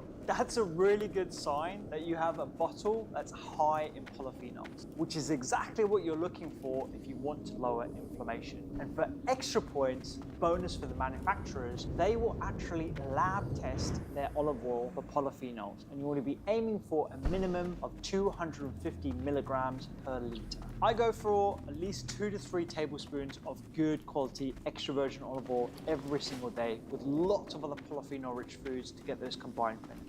You've probably heard that you can't cook with olive oil. That is completely false. The polyphenols in olive oil actually protect it from heat degradation. Plus, the smoke point is around 180 degrees centigrade. So as long as you're not deep frying with olive oil and you're using it for low to medium cooking, it's great for everyday use. I use extra virgin olive oil in so many different ways. To dress salads, to finish a meal, you can use it any way you like. Tastes delicious. Nuts. People worry about nuts because they're high in fat and therefore high in calories. But these are not empty calories. These are nutrient-dense powerhouse ingredients that you should not be scared of. Nuts contain healthy unsaturated fatty acids like alpha-linoleic acid, and they also come packaged with antioxidants and anti-inflammatory compounds. They're full of minerals like selenium, magnesium, zinc. These are things that are lacking in many people's diets. They also have fiber that's great for your gut, as well as phytosterols, but they also contain these polyphenols that are anti-inflammatory. They are way more than just healthy fats, and judging them by their calories is the wrong way to look at these ingredients. And you don't actually need a lot. Just a handful a day, about 28 grams, is linked to lower inflammation, better cholesterol, and a 19% lower risk of heart disease, all from these impressive little jewels. I love almonds. Some of these nuts really stand out. I need to get some almonds that are just not salted. I have a big jar of them in there, but they're like, there's a lot of salt even on them. chestnuts that I was really surprised to learn about. But every nut has its own superpower. So I love to mix them all up. I keep a jar of unsalted nuts on the counter, and most days I'll just grab a handful, throw them over oats or into salads. Just a handful a day is such an easy habit, and it pays off big time for lowering inflammation. Seeds. Just like nuts, seeds are not just a sprinkle on top. They're little capsules of anti-inflammatory compounds. They're rich in plant protein. Some of them, like hemp seeds, can contain as much as 10 grams per handful. Plus, they have fiber, omega-3, phytosterols, polyphenols, lignans. The list goes on and on and on and on. And they all work together to lower inflammatory markers like CRP and TNF-alpha. Each seed has its own superpower, and here are 3 of my favorites. Behind every spoonful of flax is a powerful compound called SDG. Don't ask me to pronounce the full name. Seco-isolauric resinol diglycoside. Oh, is there like a tournament going on? This is the longest word I've ever seen. Lost that for fucking sure. I was just like, fuck it. You played amazing! That was crazy! Both of you guys should be proud. That was today's best. Drew with the brand new prawn. By a mile. That was some good work, gentlemen. Oh my god. My favorite was the sneaky cannibalize off of a dead player. Holy fucking cinema. Unbelievable. Cinema. Dude, it failed on the first person I tried. I tried it on D-Swing. It failed. I had to run. Oh, dude, it was amazing. Yeah. Both of you guys. Is that how he healed? Oh my god. No, it was I'm like actually he got about- like I'm one about tick to off, be but it there. was just I'll go like check a this out. min-max. Holy shit, you're thinking about that in the moment. That was clutch. Dude, I won with 27 health, dude. Literally, like, anything Oh, would yeah. change that outcome, Smokey, dude. there was a big heal when you were in the roots. Is that a pot? Yeah, the pot Oh had my literally God. like 1 second left. I was about to die, and I was spamming that shit. Oh my god, it And then, feels like, good to be an undead. You were about, I don't know what was about to happen, but like I was spamming that shit. It popped. Dude, I told you guys, anything can happen. Low level dodge crit. Anything can happen, bro. Thank you, dog. Oh my god. Great What a job to both of legendary those match. competitors. All right, without a delay, we're moving right into our next one. Toons, Makara, and Viper X Gara. Please take the field. These are both Night Elf. Yeah, can we get a little shuffle? Oh, yeah. Okay, so we'll shuffle the next group. Let's get Seeding versus Viper X Gara. All right, Seeding. Let's go, Vibe. Let's go, Vibe. All right, guys. Hey, Bunkai's in the chat. Aloon's in the chat. This is us. This is our team. This match is Seeding's Seeding lightweight, versus you got Viper or this. what? Yeah, this is Seeding versus Viper. Where are they? Demo, thank you guys for the subs. They're over here, Everyone, aren't this is what Skull Rock is about. If this isn't your sign to come and play some classic fucking WoW, I don't know what is. Pick the race that you love and ball out. Come on. Oh my God. I think it's Rogue versus Rogue. Yeah, I'm streaming my bags. If you want to just like click my stream. You have to sub again, Demi. You have to sub on another one. Let's go, Vaughn. Come on. That's fun. Doing like a little tournament, I think.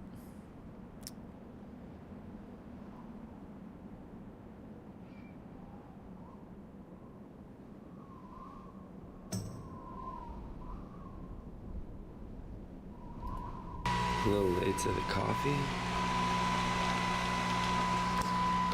But good morning. I figured we'd do a little workout, a little morning routine, a little breakfast video today. It's gonna be fun. Let's do it.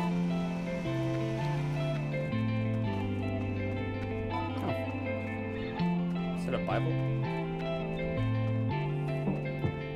Shout out to all the fit dad, fit moms out there. To be able to balance everything, to take care of yourself so you can take care of others, like little humans who rely on you. It is no easy feat, and it takes a lot. Alright, my alarm just went off. We've discipline, been it live takes a lot for willpower. 3 it takes hours. a lot of faith. It takes a lot. So I'm gonna shout call out it to there. you. If you're a fit parent, trying to be a fit parent, I'm gonna call it there. That was fun. Planning on being a fit See you guys. parent or